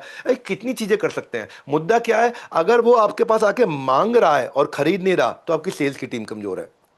अगर वो मांगने आया, मांगता है पर खरीदता नहीं है, तो आपकी सेल्स की टीम कमजोर है। लेकिन अगर वो आपसे खरीदता है और दोबारा आता नहीं है तो आपका प्रोडक्ट कमजोर है। अगर वो खरीदता है, किसी और को बताता नहीं है, तो आपका प्रोडक्ट कमजोर है। अगर वो खरीदता है, रिपीट कर रहा हूं, दोबारा आता नहीं है, तो प्रोडक्ट कमजोर है। अगर वो मांगता है लेकिन खरीदता नहीं है, तो सेल्स की टीम कमजोर है। तो ये समझना पड़ेगा आपको। जब इनको समझेंगे तो उससे आपका कस्टमर बनेगा रिपीट कस्टमर। पानीपत की लड़ाई नहीं होगी कोई भी। उसके बाद रिपीट कस्टमर बन जाएगा आपका लॉयल कस्टमर, और जब वो हो गया आपका लॉयल तो वो बन जाएगा आपका प्रमोटर। पूरे पानीपत में आपके नाम का गाना गाएगा, आपकी जय जयकार करेगा, और उसके बाद बन जाएगा 5वें लेवल पे आपका एडवोकेट, यानी कि आपकी वकालत भी करेगा। अगर आपसे कोई गलती भी होगी तो जोर जोर से चिल्ला के बोलेगा, भाई साहब बंदे से गलती हुई है, बंदा गलत नहीं है। क्या, बंदे से गलती हुई है, बंदा गलत नहीं है, आपका एडवोकेट बन जाएगा, है कि नहीं है। तो ये आपको देखने के लिए केपीआई ट्रैक करने चाहिए। केपीआई क्या होते हैं, number of repurchase upon unique purchase. Unique purchase क्या हो गया, 1000 परचेज हुई मेरी, उसमें से रीपर्चेज कितनी थी, 200, यानी कि आपका 20% रीपर्चेज रेट चल रहा है। अब इस 20% को 30% कैसे करूं, 1000 यूनिक परचेज में मैं 300 रीपर्चेज कैसे करा दूं मैं। तो वो देखा आपने, तो क्या पुराने कस्टमर को वापस लाने के लिए आपने रेशियो को कैलकुलेट करना शुरू कर दिया। बोला मेरे पास टेक्नोलॉजी नहीं है। अब कोई बात नहीं, वेंडर आएगा अपने आप सिखा के जाएगा। 50 हजारों वेंडर घूम रहे हैं बाजार के अंदर टेक्नोलॉजी के, 6-7 वेंडर को फोन करोगे अपने आप आके खुद ही सिखा के चले जाएंगे टेक्नोलॉजी का ये फायदा, इसको कैसे लगाते हैं, तो वो आप लगा कर दे देगा। मोबाइल नंबर यूनिक होता है, यूनिक मोबाइल नंबर से आपको पता चल जाएगा भाई मेरे को रीपर्चेज कितनी हुई है, हाँ, और इससे आपको पता चल जाएगा भाई आपके कितने प्रमोटर हैं बाजार के अंदर। या फिर number of customer buying single product upon number of customer buying more than one product. इससे भी समझ में आ जाता है भाई अप सेलिंग क्रॉस सेलिंग हो रही है कि नहीं हो रही है। एक आदमी एक आइटम मांगने आया, आपने दूसरी आइटम पुश क्यों नहीं करी। बचपन से देख रहा हूं मैकडॉनल्ड, जब बचपन में जाया करता था, मैं कॉलेज में पढ़ता था, बात कर रहा हूं सन 2005 की 4 की, मैकडॉनल्ड में जा बर्गर मांग रहे हो, बार बार बोल रही है would you like to have fries with it. नहीं नहीं मैं बर्गर खाना है जी। अच्छा वो तो ठीक है, would you like to have fries with it. नहीं मैं बर्गर खाना है जी, बर्गर ना, ठीक है we getting the burger but would you also like to have some fries with it. और 3 बार उसने पूछ लिया। अब 3 बार उनके यहाँ पे मैंने बाद में जाकर के उनका एनालिसिस चेक किया, वो कहते 3 बार पूछने पे 30% लोग फ्राइज ले लेते हैं, क्योंकि उसने पूछ लिया बस। बर्गर जिस समय ले रहे थे पूछ लिया would you like to have fries with it, इस चक्कर में फ्रेंच फ्राइज भी साथ में बिक गए, है कि नहीं। तो आप ये देखो कि कितने कस्टमर आए और उसमें से कितने लोगों ने रेफरेंस दिया। डिनोमिनेटर में कितने कस्टमर आए 1000, न्यूमिनेटर में कितने कस्टमर ने दूसरों को भी लेके आए 100, तो यानी कि आपका रेफरल रेट 10% चल रहा है। तो रेफरल रेट इंप्रूव कराओ, उसको इंप्रूव करो, है कि नहीं है। तो आप देखो आपका एवरेज रिस्पांस टाइम कैसा है, कस्टमर आते ही कितनी जल्दी आप उसको रिस्पॉन्ड करते हैं। बोला कस्टमर आते ही पहले 3 सेकंड के अंदर हम उसका अटेंशन कैप्चर कर लेते हैं, वो था average response time. Average handling time, 1 घंटा बैठे हैं बतियाए जा रहे हैं, ये भी देख लो ये भी देख लो ये भी देख लो, बहुत ज्यादा चॉइस नहीं दी जाती है कस्टमर को। जिस तरफ कस्टमर का ध्यान जा रहा हो उसी तरफ आपका भी ध्यान जाना चाहिए। इसको बोलते हैं एवरेज हैंडलिंग टाइम। एक कस्टमर को बेचने में आपको 1 घंटा लग रहा है कि एक कस्टमर को बेचने में 12 मिनट लग रहा है कि एक कस्टमर को बेचने में 9 मिनट लग रहा है, आप कितने इंटेलिजेंट है वो उस पर डिपेंड करता है। इसे बोलते हैं एवरेज हैंडलिंग टाइम, है कि नहीं। तो मैं कभी कभी ना इतना खुद भी मैं बताऊं, क्योंकि मैं तो देखो आंसर देते जाता हूं ट्रांसफ्यूजर, मेरे को मन करता है, अब उसने पूछ लिया पानीपत वाले भाई ने तो मेरा आंसर चलता रहे। लेकिन मुझे उम्मीद करता हूं इससे बहुत लोगों को फायदा हो। मैं इतना प्राउड फील करता हूं कि जो हमने इनिशिएटिव लिया उससे बहुत लोग ग्रो कर रहे हैं और बड़ी खुशी होती है। क्योंकि अब जो हम काम कर रहे हैं हमारा एक ही रूल है, मेक कस्टमर विन। आप जीतने चाहिए, आप जीते तो हम जीते। तेरी जीत मेरी जीत, तेरी हार मेरी हार। बड़ा सिंपल, बड़ा अच्छा गाना है वो, ये दोस्ती हम नहीं छोड़ेंगे, सुना होगा आपने, है कि नहीं है। मैं 100 प्रोग्राम नहीं चलाता, एक प्रोग्राम चलाता हूं बस। मैं 100 प्रोडक्ट नहीं बेचता, एक प्रोडक्ट बेचता हूं बस। मैं स्टार प्रोडक्ट कंपनी हूं, सिंगल प्रोडक्ट कंपनी हूं, और उससे आपको 100 गुना ग्रोथ तक लेके जाता हूं। क्योंकि मैंने उस एक चीज को इतना रिफाइन कर लिया, इतना रिफाइन कर लिया और ऐसा डिफाइन कर लिया कि बिजनेसमैन से इतनी मेहनत कराता हूं, इतनी मेहनत कराता हूं कि कहीं शुरू में तो बोलते हैं बिंद्रा जी ने जीना मुश्किल कर रखा है, लेकिन जब करोड़ों का टर्नओवर आता है तो कहते हैं अब जीने में मजा आ रहा है। पहले क्या कहते हैं, जीना मुश्किल कर रखा है, अब कहते हैं जीने में मजा आ रहा है कि नहीं है। तो जीना का इसी का नाम है भैया। अब जीना जीना से याद आ रहा है, मेरा एक क्लाइंट है, जीना सीखो, जीना सीखो। बेचारे जब हमारे पास आए थे तो कहाँ 20-30 करोड़ का रेवेन्यू था सर। आज रेवेन्यू तो 400-500 करोड़ होगा मेरे ख्याल से, लेकिन मार्केट कैप आज उनकी 8,000 करोड़ है। लिस्टेड कंपनी है। जीना सीखो, जाके मोबाइल पे चेक कर लो, गूगल पे फटाफट से जाके किसी भी साइट पे चेक कर लो, जीना सीखो। आचार्य मनीष हमारे साथ में, हमारे हर इवेंट में उनके पार्टिसिपेंट्स आते हैं। आचार्य मनीष से मिलवा सकते हो तो भाई जल्दी मिलवा दो, अगर नहीं मिलवा सकते तो मैं आगे बढ़ता हूँ। मिलवा रहे हो आप आचार्य मनीष से? चलो मिलते हैं आचार्य मनीष से। 30 सर से जब मिले थे तब हमारा टर्नओवर था शायद 60 करोड़ था, अभी लगभग 450 है।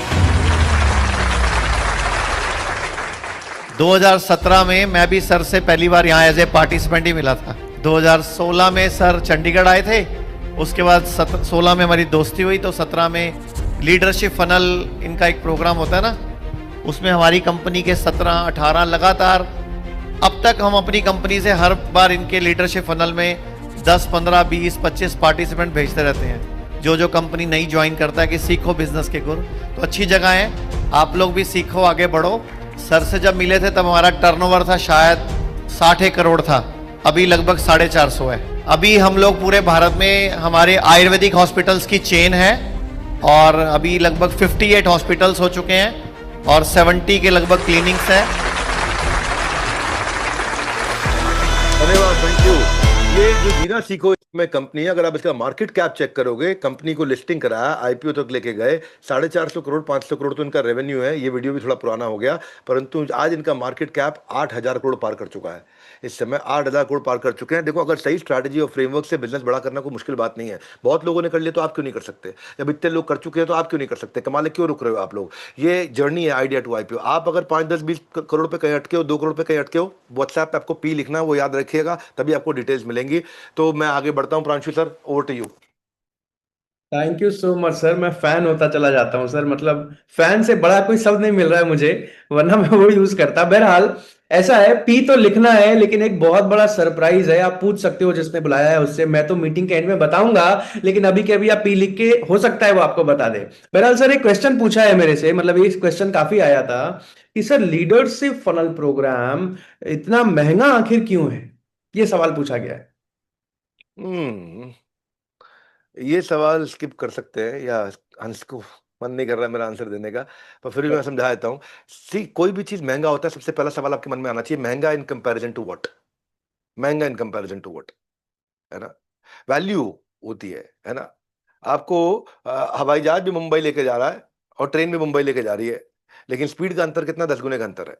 10 गुने का अंतर है, इसलिए थोड़ा प्राइस ज्यादा है उसका। ट्रेन से थोड़ा सा प्राइस ज्यादा है। देखो, आपको रिटर्न में क्या मिलता है, ग्रोथ कितनी मिल रही है, स्पीड कितनी मिल रही है, आपके खर्चे कितने घट रहे हैं, आपका मुनाफा कितना बढ़ रहा है, आपका मार्जिन कितना चेंज हो रहा है, आपका कैश फ्लो कितना बेटर हो रहा है, आप नया कस्टमर कितना एक्वायर कर पा रहे हो, उससे टोटल कॉस्ट ऑफ ओनरशिप पता चलती है कि एक्चुअली लीडरशिप फनल की टोटल कॉस्ट क्या आई। आपने कहां पे कमाई बढ़ाई और आपने कहां खर्चा घटाया, उससे समझ में आएगा लीडरशिप फनल की कॉस्ट क्या है। लीडरशिप फनल की कॉस्ट को महंगी या सस्ती है, उसकी वैल्यू से समझ में आता है ना, रिटर्न में क्या मिल रहा है, बदले में क्या मिल रहा है। भाई, कोई भी चीज महंगी है इन कंपैरिजन टू व्हाट? 3 दिन का बिजनेस प्रोग्राम हम करते हैं, लाइव करते हैं, आपको ब्रेकफास्ट लंच डिनर वहां प्रोग्राम अटेंड करते हो, हमारे साथ में रहते हो आप वहां पे। आप ये समझ लें कि अगर आप मुझे कोई प्राइवेटली कोई कॉर्पोरेट बुलाए तो 18 लाख रुपए पर डे, 3 दिन के 52 लाख रुपए हो गए। आप 3 दिन मेरे साथ में रहते हो, है ना? यहाँ पे आपको वही सेम नॉलेज 5 स्टार एनवायरनमेंट के अंदर, सारे मील्स के साथ में, सारे कोचेस के साथ में, सारे कंसल्टेंट्स के साथ में, सारे ग्रोथ एडवाइजर्स के साथ में, सारे इन्वेस्टमेंट बैंकर्स के साथ में आपको पर्सनली क्वेश्चन आंसर्स के मौके मिलते हैं। वहाँ पे अलग अलग ब्रेकआउट सेशन होते हैं, आपके डेडिकेटेड कोच आपको 1 साल के लिए मिलता है। ये सारे business coaches top MBA colleges के पढ़कर के आए, सालों का एक्सपीरियंस है। इसके अलावा मैंने इनको पर्सनली ट्रेन किया है। अब जब सालों का एक्सपीरियंस है तो उसके बाद फिर ना आप यहाँ पे ये मत देखिए आप मैकेंजी है, अर्नस्ट एंड यंग है, बॉस्टन कंसल्टिंग ग्रुप है, प्राइस वाटर हाउस कूपर है, डेलॉइट है, मर्सर है, या जीटी है, ग्रैंड थॉर्टन है, ये सब भी कंसल्टिंग करते हैं, सिखाते हैं। लेकिन यही अगर आप कोई चीज़ सिखाएं तो 50-60 लाख रुपए ले लेंगे। यहाँ क्या है, अलग अलग कैटेगरी में 1-2 लाख रुपए का प्रोग्राम होगा आपके लिए। तो और ये आपका 12 महीने अगर मॉनिटर करें प्रोग्रेस, तो आपको आरओआई देखना चाहिए कि बदले में वैल्यू क्या मिलता है, वो बड़ा इंपॉर्टेंट होता है। इसीलिए मैं कॉस्ट मेरे लिए इंपॉर्टेंट नहीं है, हमेशा वैल्यू इंपॉर्टेंट है। बचपन से सामने समझ, भाई मैंने क्या दिया, मुझे क्या मिला, वो बता दो। अगर आपने, देखो हमारे पार्टिसिपेंट्स ने पीछे 5 गुना 10 गुना ग्रोथ किया स्ट्रैटेजीज को अप्लाई करके, आपने 5 गुना 10 गुना नहीं किया, आपने खाली 20% भी ग्रो कर लिया। केवल 20% बोल रहा हूं मैं, 200% नहीं बोल रहा कि 2 गुना, 400% नहीं बोल रहा कि 4 गुना, 1000% नहीं बोल रहा मैं कि 10 गुना, मैं ये बोल रहा हूं केवल आपने 20% ग्रो किया, है ना? तो भी आपके पैसे तो बहुत ज्यादा, कई गुना वसूल हो गए। जितना आप ग्रो कर रहे हो, आप 300 तरह करके लाइक माइंडेड बिजनेसमैन के साथ वहां रहते हो, वहीं पे ही 2-4 कोलैबोरेशन तो मैं हर बैच में देखता हूं लोगों के साथ में हो जाती हैं, क्योंकि जैसे आपका नेटवर्क वैसा ही आपका नेटवर्थ। एक सिंगल पार्टनरशिप कोलैबोरेशन, एक बड़ा कस्टमर वहां मिलता है, इंस्टेंटली आपको लाखों रुपए का धंधा वही मिल जाता है। क्योंकि हमारे यहाँ पे वो थोड़ी आते हैं कि कोई स्टूडेंट या कोई कॉमेडी या जोक या म्यूजिक सुनने वाले लोग। हमने जब लूनो सोलर को अपने साथ में ऑनबोर्ड किया था लीडरशिप फनल प्रोग्राम में, तब 10 करोड़ का भी रेवेन्यू नहीं था। 10 करोड़ का भी रेवेन्यू नहीं था। आज दूसरा साल खत्म हुआ, तीसरा साल चल रहा है, वो 10 करोड़ से 80 करोड़ में पहुंचे और इस साल 350 करोड़ कर रहे हैं। 10 करोड़ से 80 करोड़, इस साल 350 करोड़, 30 गुने से ज्यादा का ग्रोथ 3 साल के अंदर। अभी बताओ क्या आरओआई है, क्या महंगा है, क्या सस्ता है, वो तो उस पर डिपेंड करता है ना, वैल्यू कितनी क्रिएट करते हैं। So it is not about cost, it is about value. आज लूनो सोलर के साथ में हमने क्या किया, लूनो सोलर को हमने हमारे ही एक बड़े रेफरल के साथ में हमने उनको मध्य प्रदेश के अंदर 80 एकड़ जमीन दिलाई, 200 करोड़ का मैंने उनको ओसीडी दिलाया, ऑप्शनल कम कन्वर्टेबल डिबेंचर, यानी कि उनको फंड रेज करा के दिया 200 करोड़ का, ताकि वो 1000 करोड़ की ट्रैजेक्टरी अपनी कंप्लीट कर सकें, और उनको आईपीओ तक लेकर के जा रहे हैं, हैंड होल्ड कर रहे हैं उनको, है ना। तो ये हजारों कंपनियां ऐसी हैं जिन्होंने कुछ लाख कमाए, लेकिन कुछ लाख लगाए लेकिन करोड़ों रुपए कमाए। तो ये टिकट जो है ना, एक होता है मैं कुछ खर्च कर रहा हूँ, एक होता है मैं अपने ऊपर लर्निंग वेकेशन पे इन्वेस्ट करना चाहता हूँ। भाई मेरे को यहाँ पे इन्वेस्ट करना है, ये 250 ग्राम का मेरा जो दिमाग है ना, यही सबको चला के देने वाला है। इसको मैं फटाफट ब्रशअप करूँ 3 दिन बैठ करके, और 1 साल के लिए अपने एग्जीक्यूशन में, अपने कैश फ्लो की एग्जीक्यूशन, वर्किंग कैपिटल की, डेट रिस्ट्रक्चरिंग की, सेल्स मार्केटिंग की, लीडरशिप की, मैन पावर हायरिंग की, टैलेंट प्रोग्रेशन की, प्राइसिंग की, कस्टमर सर्विस की, ये इंप्लीमेंटेशन, एग्जीक्यूशन, एग्जीक्यूशन, एग्जीक्यूशन, और कुछ नहीं। Strategy sheet, execution. Investment banker आपके साथ बैठेगा, एग्जीक्यूशन। आपका डेट सर्विस कवरेज रेशियो कैसा है, आप कितना कर्जा ले सकते हो, कितना नहीं ले सकते हो, एग्जीक्यूशन। आपका इंटरेस्ट सर्विस कवरेज रेशियो क्या है, वो निकाल करके दिखाया जाएगा आपको, तो आप क्या कितना कर्जा ले सकते हो, कितना नहीं ले सकते, ये एग्जीक्यूशन। एक होता है थ्योरी। तो ये प्रोग्राम ना, मैं कभी भी एक्सपेंस में बिलीव नहीं करता, मैं इन्वेस्टमेंट में बिलीव करता हूं, और ये वो एसेट है जो आपको हर हफ्ते, हर महीने, हर साल रिटर्न देता है। इसलिए लोग 3-3, 4-4, 5-5, 6-6 बार आके अटेंड करते हैं।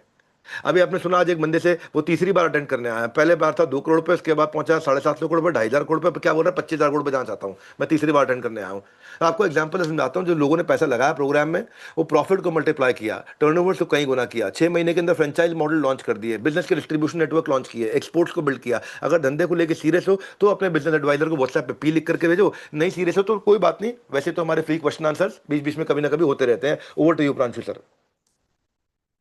Thank you so much sir, amazing. वैसे मैं आप सबको बता दूं कि जो आप पी लिख के मैसेज कर रहे हो, बहुत लिमिटेड लोगों को एक बहुत बड़ा गुड न्यूज मिलने वाला है, तो जो पहले पी लिखेगा उसी को मिलेगा। आगे चलते हैं सर। किसी ने पूछा है, मेरा नाम रमेश गुप्ता है, रमेश गुप्ता जी ने पूछा है, मेरे पास plastic pipes manufacturing and distribution का पूरा बिजनेस है, लेकिन हर छोटा बड़ा काम मेरे ऊपर ही आ जाता है, चाहे डिजाइन सेलेक्ट करना हो, वर्कर्स को गाइड करना हो, या क्लाइंट से डील करना हो। मैं दिन रात काम करता हूं, लेकिन फिर भी लगता है कि ग्रोथ रुक गई है, खुद सब कुछ अकेले नहीं कर पा रहा हूं। अगर मैं काम दूसरों को सौंप दूं तो डर लगता है कि वे सही से करेंगे या नहीं, समझ नहीं आता ऐसे में डेलीगेशन करूं कैसे, ये समझ नहीं आता इनको। चुन चुन के लंबे लंबे सवाल लेके आते हो आप प्रांशु सर। हाँ। तो ये गुप्ता जी हैं जो पूछ रहे हैं हमारे से कि भाई इनका जो है ना पाइप मैन्युफैक्चरिंग डिस्ट्रीब्यूशन का बिजनेस है। गुप्ता जी ने अपना रेवेन्यू नहीं बताया, जिससे मैं आइडिया नहीं लगा पा रहा हूँ कि क्या बिजनेस का वॉल्यूम कैसा होगा।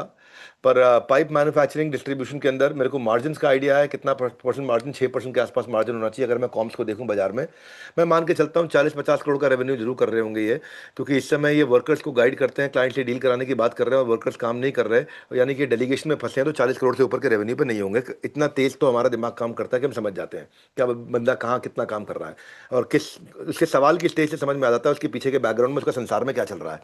तो सवाल से बहुत सारे जवाब मिल जाते हैं। पहली चीज, आपने डेलीगेशन के लिए पूछा, तो एक रूल समझ लो, हमेशा कोई ऐसा आदमी ढूंढो जो आपका काम संभाले, ताकि आप कोई नया काम संभालो। आपका काम ग्रोथ है, उनका काम ऑपरेशन है। आपको हमेशा ऑपरेशन से बाहर निकल के ग्रोथ पे जाना चाहिए। ऑपरेशन समय अपने आप खा जाएगा, ग्रोथ के लिए समय निकालना पड़ेगा। ऑपरेशन समय अपने आप खा जाएगा, ग्रोथ के लिए समय निकालना पड़ेगा। ऑपरेशन समय अपने आप खा जाएगा, ग्रोथ के लिए समय निकालना पड़ेगा। ऑपरेशन समय अपने आप खा जाएगा, ग्रोथ के लिए समय अलग से निकालना पड़ेगा। तो ग्रोथ के समय निकालने के लिए आप क्या करो, ऑपरेशंस को स्ट्रीमलाइन करो। एक फॉर्मूला दे देता हूं, टीआरए टीआरएस। टीआरए टीआरएस का मतलब क्या है, आपको अपनी हर मीटिंग के बाद में 6 चीजें लिखनी है। कितनी लिखनी है? 6 चीजें। मैं थ्योरी नहीं, execution. Come on, execution everybody. अपने को खाली एग्जीक्यूशन पसंद है, फ्रेमवर्क पसंद है। 6 चीजें याद रखो। कौन करेगा, क्या करेगा, कब तक करेगा, कैसे करेगा, किसकी मदद से करेगा, इसकी चेकिंग कौन करेगा। आराम आराम से समझाता हूं एक एक करके। ये 6 चीजें, अगर मीटिंग खत्म होते ही आपने 6 चीजें लिखवा ली तो समझ लो काम हो जाएगा। अब कोई लीकेज ही नहीं रहेगी। लीकेज होती क्यों है? क्योंकि बोला कि सर मुझे लगा था ये करेगा और मैं तो इसको बोल दिया, उसने उसको बोल दिया, और सबने सोचा कोई ना कोई कर लेगा। हर किसी ने सोचा सबने कर ही लिया होगा, और जब पता लगा तो किसी ने नहीं किया। ओहो, ये क्या हो गया, है कि नहीं? तो फिर इसके लिए तरीका क्या है? TRE TRS. कोई मीटिंग खत्म हो, 6 चीजें लिख लो। कितनी चीजें? 6 चीजें। पहले जल्दी जल्दी बोलता हूं, फिर आराम समझाता हूं। कौन करेगा, क्या, अपनी उंगली से पकड़ के बोलता हूं ना ऐसा। हाँ, कौन करेगा, क्या करेगा, कब तक करेगा, कैसे करेगा, किसकी मदद से करेगा, इसकी चेकिंग कौन करेगा। 6 चीजें लिख लो। अब पहले लिखो टी। टी का मतलब है टास्क, हमें करना क्या है इस मीटिंग के बाद, ये डिफाइन कर दो। आर, आर का मतलब है रिस्पॉन्सिबल, कौन करेगा उसका नाम लिख दो। ए का मतलब है एक्शन स्टेप, कैसे करेगा उसको फटाफट लिख दो 5 स्टेप में। क्या 5 एक्शन स्टेप्स होने वाले हैं? भाग ही नहीं सकता, पकड़ में आ गया। अब वापस आ गया टी, टाइमलाइन। ये भी लिख के दे दो कि कितने दिन में करेगा, 5 दिन में, 7 दिन में, 9 दिन में, 10 दिन में, 11 दिन में, 30 दिन में। टाइमलाइन लिख दो साथ में उसके आगे, मीटिंग के बाद। फिर हो गया आपका पांचवा आर। आर का मतलब होगा इसकी चेकिंग कौन करेगा। और लास्ट में हो गया एस। एस मतलब अगर कहीं फंसेगा तो उसको सपोर्ट कौन करेगा। तो बता देता हूं आपको दोबारा से, लिख लो भाई। टास्क, क्या करना है मीटिंग खत्म होने के बाद, क्लियरली लिख दो ये करना है। रिस्पॉन्सिबल, कौन करेगा उसके आगे नाम लिख दो ताकि बच के ना भाग सके। एक्शन स्टेप, कैसे करेगा वो पहले से लिख दो ताकि गलती ना हो। टाइमलाइन, कब तक करेगा उससे उसकी अकाउंटेबिलिटी मांग लो भाई, कितने दिन में दे देगा। रिव्यू, इसको चेकिंग कौन करेगा ताकि मैं ना इसके अफसर के पीछे बैठा रहा हूं। इसके ऊपर एक चेकर होना चाहिए। मेकर अलग, चेकर अलग, मेकर अलग, चेकर अलग। मेकर यानी कि काम करता है, चेकर यानी कि चेकिंग करता है। मेकर जो आदमी काम करता है, चेकर जो आदमी चेकिंग करता है। चेकर को गलती निकालने के इंसेंटिव दो और मेकर को काम ठीक करने के इंसेंटिव दो। दोनों का आपस में एक दूसरे के साथ में कभी जुड़ाव नहीं होएगा। मेकर को चेकर हमेशा चेक करता रहेगा, आपका क्वालिटी डिफेक्ट घटता रहेगा, आपकी स्पीड बढ़ती रहेगी, आपकी एफिशिएंसी आती रहेगी। इसको बोलते हैं मेकर अलग, चेकर अलग। तो रिव्यू कौन करेगा? एस, कहीं फंस गया तो सपोर्ट कौन करेगा। So T task, R responsible, A action step, T timeline, R review, S support. ये 6 चीजें अगर आपने हर मीटिंग के बाद 6 चीजें लिख ली तो आपका डेलीगेशन जो है ना पूरी तरह से आपने अचीव कर लिया। आप डेलीगेशन में आपको तकलीफ कभी नहीं आएगी। इसलिए प्रांशु सर, अपना क्या है ब्रांड प्रॉमिस है, आप कोई भी सवाल पूछो मैं फ्रेमवर्क दूंगा जिसको एग्जीक्यूट कर सकें। थ्योरी नहीं दूंगा जिसको खाली सुन के आदमी समझ के चला जाए। हर बार फ्रेमवर्क दूंगा, हर बार फ्रेमवर्क दूंगा। यही मेरी स्पेशलिटी है, एग्जीक्यूशन। जो लोग अटेंड कर चुके हैं और जो करते हैं हमारे साथ में, वो एक बात जानते हैं भाई, इनको बंदे को कोई थ्योरी पसंद नहीं है, केवल एग्जीक्यूट क्या हो सकता है वही करना है। इसलिए लीडरशिप फनल एक प्रोडक्ट इसलिए चला के रखा है। ये लोग क्या नई नई चीजें लेकर के आते, नई नई चीजें। I am known for your journey from idea to IPO. आपकी आईपीओ की जर्नी अगले 1 साल, 2 साल, 3 साल, 5 साल, 7 साल क्या रहेगी, कैसे रहेगी, वो पूरा प्लान बनाना है अपने को, उसकी पूरी तैयारी करनी है। ठीक है जी। तो हमने 6 चीजें लिखी, कौन करेगा, क्या करेगा, कब तक करेगा, कैसे करेगा, किसकी मदद से करेगा, इसकी चेकिंग कौन करेगा। ये 6 चीजें हुए, TRA TRS। अब इसका फ्रेमवर्क लो। अब जब आदमी भी हायर करोगे ना तो आदमी हायर करते वक्त 5 चीजें ध्यान रखो। पहली चीज, हमेशा A कैटेगरी आदमी हायर करो, क्योंकि अगर B कैटेगरी आदमी हायर करोगे वो C कैटेगरी काम करेगा, धंधा D कैटेगरी हो, कस्टमर D कैटेगरी आएगा, धंधा E कैटेगरी हो जाएगा, और balance sheet F category. F category मतलब फेलियर कैटेगरी हो जाएगी। इसीलिए आदमी हमेशा A कैटेगरी हायर करो, पहला स्टेप। दूसरा स्टेप, उसके सब एक कैटेगरी आदमी है उसके साथ जॉइंटली को क्रिएट करो कि हमारे को 3 महीने, 6 महीने, 1 साल में क्या अचीव करना है। जॉइंटली को क्रिएट करो, इन्वॉल्व करके। उसका भी अग्रीमेंट आ गया, आपका भी अग्रीमेंट आ गया, लिख दो। अब क्योंकि वो कॉम्पिटेंट है, एक कैटेगरी आदमी है, आपने विजन मिशन, आपने VMOSA, vision mission objective strategy action plan बना लिया, VMOSA, vision mission objective strategy action plan बना लिया। धीरे धीरे बोल देता हूँ, बाई चांस लोग लिख रहे हो तो परेशान हो रहे होंगे, यार इतना तेज बोल देता है बंदा, लिख नहीं पाता है। Vision mission objective strategy action plan, VMOSA. आपने विमोसा बना लिया, उसके साथ में तीसरा स्टेप, अब उसको डिसीजन लेने दो, बीच बीच में घुसो मत। विजन आप तैयार करो, डिसीजन छोटे छोटे बोलेगा, है प्रांशु सर। विजन आप तैयार करो, डिसीजन छोटे छोटे बोलेगा, है कि नहीं प्रांशु सर। प्रांशु सर, जैसे हम घर पे होते हैं ना, है ना, सारे बड़े डिसीजन घर वाली लेती है ना। छोटे छोटे जो काम है, जैसे ईरान और इजराइल में युद्ध होना चाहिए, वो मेरे काम है। बाकी सारे डिसीजन हो। तो ऐसे ही अपने थोड़ा छोड़ना पड़ता है, थोड़ा छोड़ दो आप, है कि नहीं है। बोलो कोई छोटा सा काम है, बोलो क्या छोटा काम, क्या है। वो छोटा काम ये है कि हमें देख रहे हैं कि हम अमेरिका के साथ में अब ट्रेड करेंगे कि नहीं करेंगे इस टैरिफ वॉर के अंदर। छोटी छोटी चीजें मेरे हिस्से में, बाकी सारे डिसीजन आप भाई करेंगे, बड़े बड़े डिसीजन वही करेंगे सारे। So let them, make them feel. चौथा, उनके पास सक्सेस के पीछे, उनके पीछे कॉम्पनसेशन लगा दो। इसको बोलते हैं वाइब। Vibe, VIBE। हर चीज में फ्रेमवर्क फॉर्मूला देता हूं प्रांशु सर। वाइब, वाइब का मतलब VIBE, यानी कि मतलब वेरिएबल देना है कि इंसेंटिव देना है कि बोनस देना है कि इक्विटी देना है। इक्विटी मतलब हिस्सेदारी, पार्टनरशिप। वेरिएबल देना है, VI इंसेंटिव देना है, B बोनस देना है, E इक्विटी देना है। उसके पीछे कॉम्पनसेशन लगा दो, समझ में आ जाएगा। अब पांचवा स्टेप क्या है, उनको उड़ने दो, पंख लगा दिया आपने, अब बीच में टोका टाकी मत करो। तो पहला चीज ए कैटेगरी आदमी, दूसरा जॉइंटली आपने डिसीजन लेना है, तीसरा अब जॉइंटली विजन क्रिएट करना है, तीसरा छोटे डिसीजन सारे वही लेने दो, चौथा उसके हर रिजल्ट के पीछे कॉम्पनसेशन ऐड कर दो, जिसको मैंने बोला vibe, variable, incentive, bonus, equity, और पांचवा अब उनको उड़ने दो, बार बार रोको टोको मत, क्योंकि देखो भाई बड़ा इंपॉर्टेंट चीज है, अगर चने बांटोगे तो बंदर आ जाएंगे। क्या? अगर चने खिलाओगे तो बंदर आ जाएंगे। इसलिए बादाम खिलाने की क्षमता बिल्ड करने की कोशिश करिए, ताकि आपको मैनेज ना करना पड़े। अगर आप मैनेज करते रहे हर चीज, तो आप डैमेज करते रहोगे हर चीज। आप ऑपरेशन से बाहर निकलो, ग्रोथ पे जाओ, जिससे धंधा डबल ट्रिपल होता है वो आपके काम है। जो एग्जिस्टिंग धंधा मैनेज करना है वो टीम का काम है, जिससे धंधा डबल ट्रिपल होता है वो आपका काम है। जो एग्जिस्टिंग मैनेज करना है वो टीम का काम है। ये दो अलग प्रकार के काम होते हैं, एक होता है OOT, एक होता है GOT। एक होता है OOT, एक होता है GOT। OOT होता है ऑपरेशन ओरिएंटेड टास्क, GOT होता है growth oriented task. Growth oriented task आपके हैं जहां से धंधा डबल होता है, ऑपरेशन ओरिएंटेड टास्क टीम के हैं जहां से धंधा मैनेज होता है। क्लियर हुआ कि नहीं हुआ भाई लोगों? मैं ये जो लीडरशिप फॉर्म में सिखाता हूँ ना सब चीजें, ये कोई किट्टी पार्टी थोड़ी है कि चाय बिस्किट खाए और निकल लिए। ये SOPs है, ये टीम के KPI डैशबोर्ड है, स्कोर बोर्ड बनाने होते हैं, सेल्स के फनल सेट होते हैं ताकि लीड ट्रैक करनी शुरू करें, डेट मैनेजमेंट समझ में आने लग जाता है, pricing strategy, repeat customer strategy बनने लग जाती है, 100% मैन पावर एफिशिएंसी पे आ जाती है, वर्किंग कैपिटल की विजिबिलिटी आ जाती है, प्रोडक्ट का ABC एक कैटेगरी करते हैं। मैं खुद आचार्य बालकृष्ण जी के साथ बैठ के 1150 से 750 SKU पे लाने का, जो स्लो मूविंग कैटेगरी है उनको हटाने के ऊपर डिस्कशन किया, बहुत लंबा 2.5-3 घंटे का डिस्कशन हुआ। इसके बाद रिकरिंग रेवेन्यू मॉडल कैसे बनता है। अगर ये सब चाहिए तभी यहां आना भैया, सबके लिए नहीं है ये, हर एक के लिए नहीं है। ये नहीं है, चाय पे चर्चा नहीं हो रही यहाँ पे, फालतू के एफर्ट लेने की जरूरत भी नहीं है। और अगर आ गए तो धंधा धुरंधर हो जाएगा, ये पक्का है, क्योंकि दिवाली का टाइम आ रहा है, और जितना तगड़ा फ्रेमवर्क उतना बड़ा फायरवर्क। उस फायरवर्क में दिवाली पे कस्टमर ज्यादा आएंगे ना आपके पास, कोई बड़ी बात नहीं, सबके पास आ रहे हैं। तुम कौन से 30 मार खाओ भाई, कठोर बोल रहा हूं। दिवाली में ज्यादा कस्टमर आते हैं, बिली हो जाते हैं, अबे सबके पास आते हैं। धंधा वो करता है जिसके पास कस्टमर आकर के रिपीट कस्टमर बनाने का फ्रेमवर्क बन जाए, जिसके पास रेकरिंग प्रॉफिटेबल यूनिट बना सके एक कस्टमर के साथ। दोबारा बोल देता हूं, रेकरिंग प्रॉफिटेबल यूनिट बना दे कस्टमर के साथ। नहीं नहीं नहीं, दिवाली है जी, बहुत बिजी है, बहुत बिजी है। नहीं भैया, एक बात बताता हूं आपको, आप किसी रिक्शे वाले से मिलो वही बहुत बिजी है, अंबानी से मिलो वही बहुत बिजी है।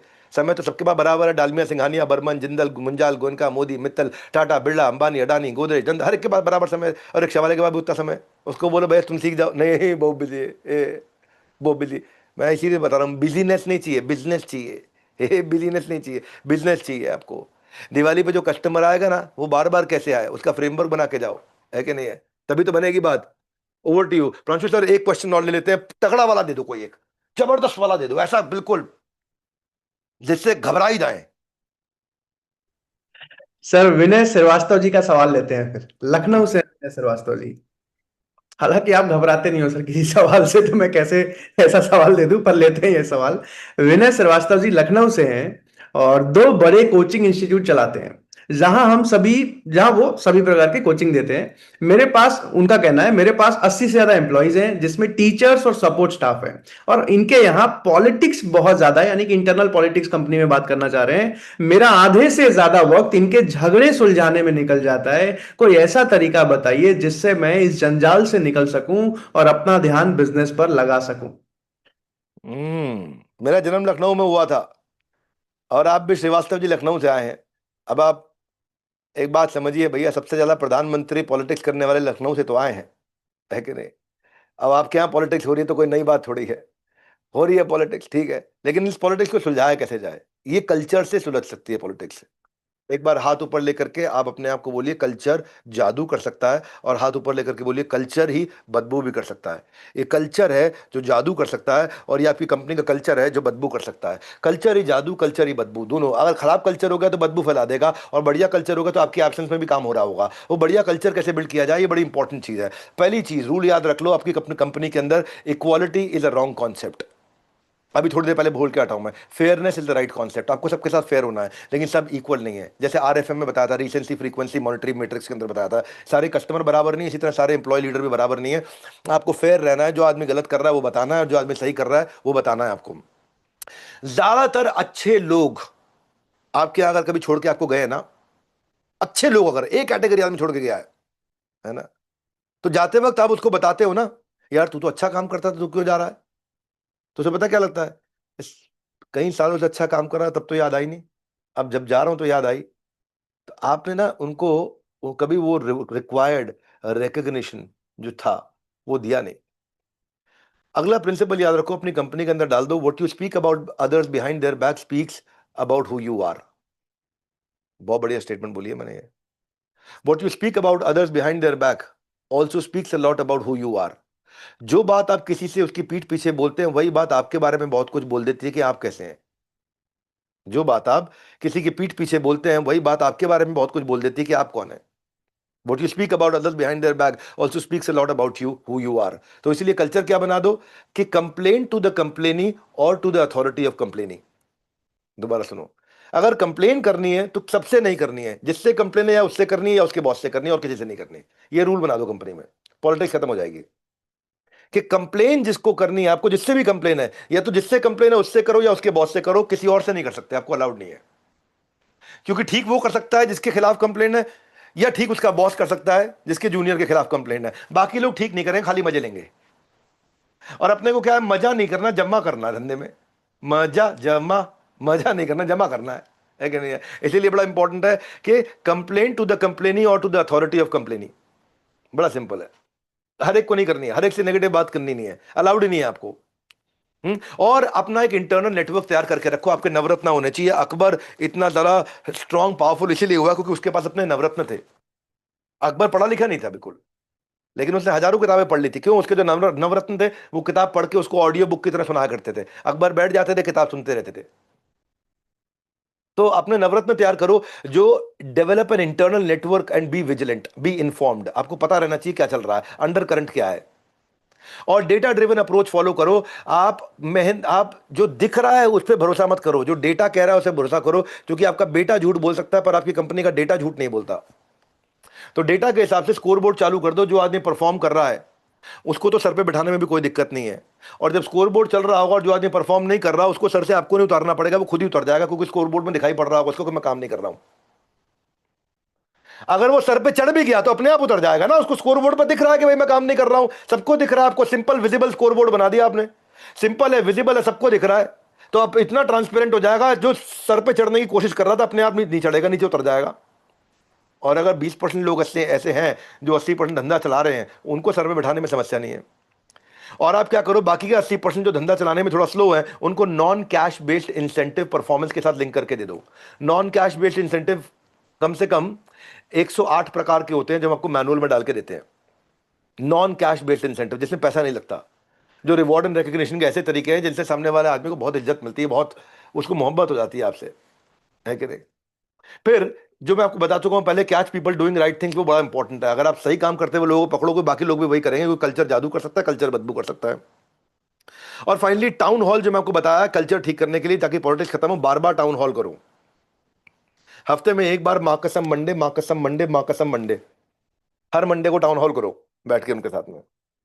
टाउन हॉल आपको हर हफ्ते करनी है। हर मंडे सुबह बैठ करके 9 बजे आप पहले प्रिपेयर होकर के, और संडे के दिन रात को या मंडे अर्ली मॉर्निंग आकर के अपना एजेंडा रेडी रखो, और एजेंडा के साथ में टाउन हॉल करो कि हमारा विजन, मिशन, वैल्यूज इस हफ्ते, इस महीने हम क्या अचीव करने वाले हैं, क्या अच्छा किया, क्या चीज़ें अच्छी कर रही है इस कंपनी में, किनको अपने तारीफ करनी, किनको अपने बधाई देनी, क्या नया कस्टमर आने वाला है, क्या नया विजन है आपका, कैसे एक्सपेंशन करने वाले हैं, क्या नया प्रोडक्ट लाने वाले हैं। अच्छी अच्छी चीज़ें अपनी जो है उनको बताओ, ताकि वो चीज़ें फैलाने में आपको मदद करें, क्योंकि बुरी चीज़ें नहीं करोगे तो अपने आप हो जाती हैं, है कि नहीं? समझ आ रही है भाई लोगों? गौरव जी, बात समझ आ रही है? हाँ, गौरव तलेसरा, क्लियर हो रहा है? साफ होने के लिए नहाना पड़ता है, गंदा होने के लिए कुछ नहीं करना पड़ता। ओहो, क्या बोल देता हूं मैं, फिर से सुनो। साफ होने के लिए नहाना पड़ता है, गंदा होने के लिए कुछ नहीं करना, क्योंकि गंदे आप अपने आप हो जाओगे, उनमें कुछ नहीं करना आपको, ऐसे ही बैठे रहो गंदे हो जाओगे। साफ होने के लिए नहाना पड़ता है, इसीलिए कल्चर अच्छा करने के लिए पॉजिटिविटी फैलानी पड़ती है, नेगेटिविटी अपने आप फैलती है।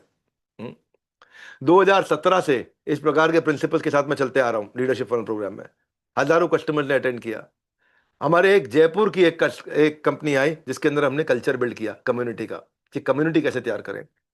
प्रांशु रंजन जी, केवल कल्चर के दम पे इस बंदे ने गेम चेंज कर दिया। जब हमारे पास आए थे, इनका नाम है सुमेर सिंह सैनी, 35 करोड़ के आसपास रेवेन्यू था, और ऐसा कल्चर तैयार किया उन्होंने कम्युनिटी का अपना, कि कम्युनिटी इतनी ज्यादा बॉन्डिंग से जुड़ गई ब्रोकर्स की इनके साथ में। ये रियल एस्टेट के लैंड पार्सल काटते और ब्रोकर को देने से पहले माल नहीं इतना जितनी जल्दी बेच देते अपना माल, ये ऐसी प्लॉटिंग करते हैं। और प्रोसेस को खाली ऑटोमेट किया और उसको रिफाइन किया, हमारे फ्रेमवर्क्स को इंप्लीमेंट किया। और जब आए थे, मैंने क्या बताया प्रांशु जी, तब 30-35 करोड़ का रेवेन्यू करते थे। अभी क्या है, 800 करोड़ पार कर गए। अब उनका बेटा आया, कह रहा 8,000 करोड़ पार करना हमारे को। कितने लोग हैं ऐसे? ये सुमेर सिंह सैनी है। अगर हो सके तो मिलवा सके सुमेर सिंह सैनी से 5-10 सेकंड के लिए, तो मिलिए 5 सेकंड के लिए सुमेर सिंह सैनी से। 2019 में तो 30-40 करोड़ ही था, अभी 750 करोड़ है। मैं 2019 में जब पहली बार आया था, कई चीजें तो मुझे ऐसे लगी कि मैं वो सब कर रहा हूँ जो विवेक बंद्रा सर बता रहे हैं, वो पहले से कर रहा हूँ। 3 दिन का जो सेशन लिया, उसके बाद कई सारी चीजों में मैंने परिवर्तन किया, जिसकी वजह से बिजनेस में लगातार ग्रोथ हुई। अभी कितना रेवेन्यू हो गया, कहां से शुरू किया, कहां पहुंचे? 2019 में तो 30-40 करोड़ ही था, 2019 में 30-40 करोड़ था, अभी कितना हो गया? अभी 750 करोड़।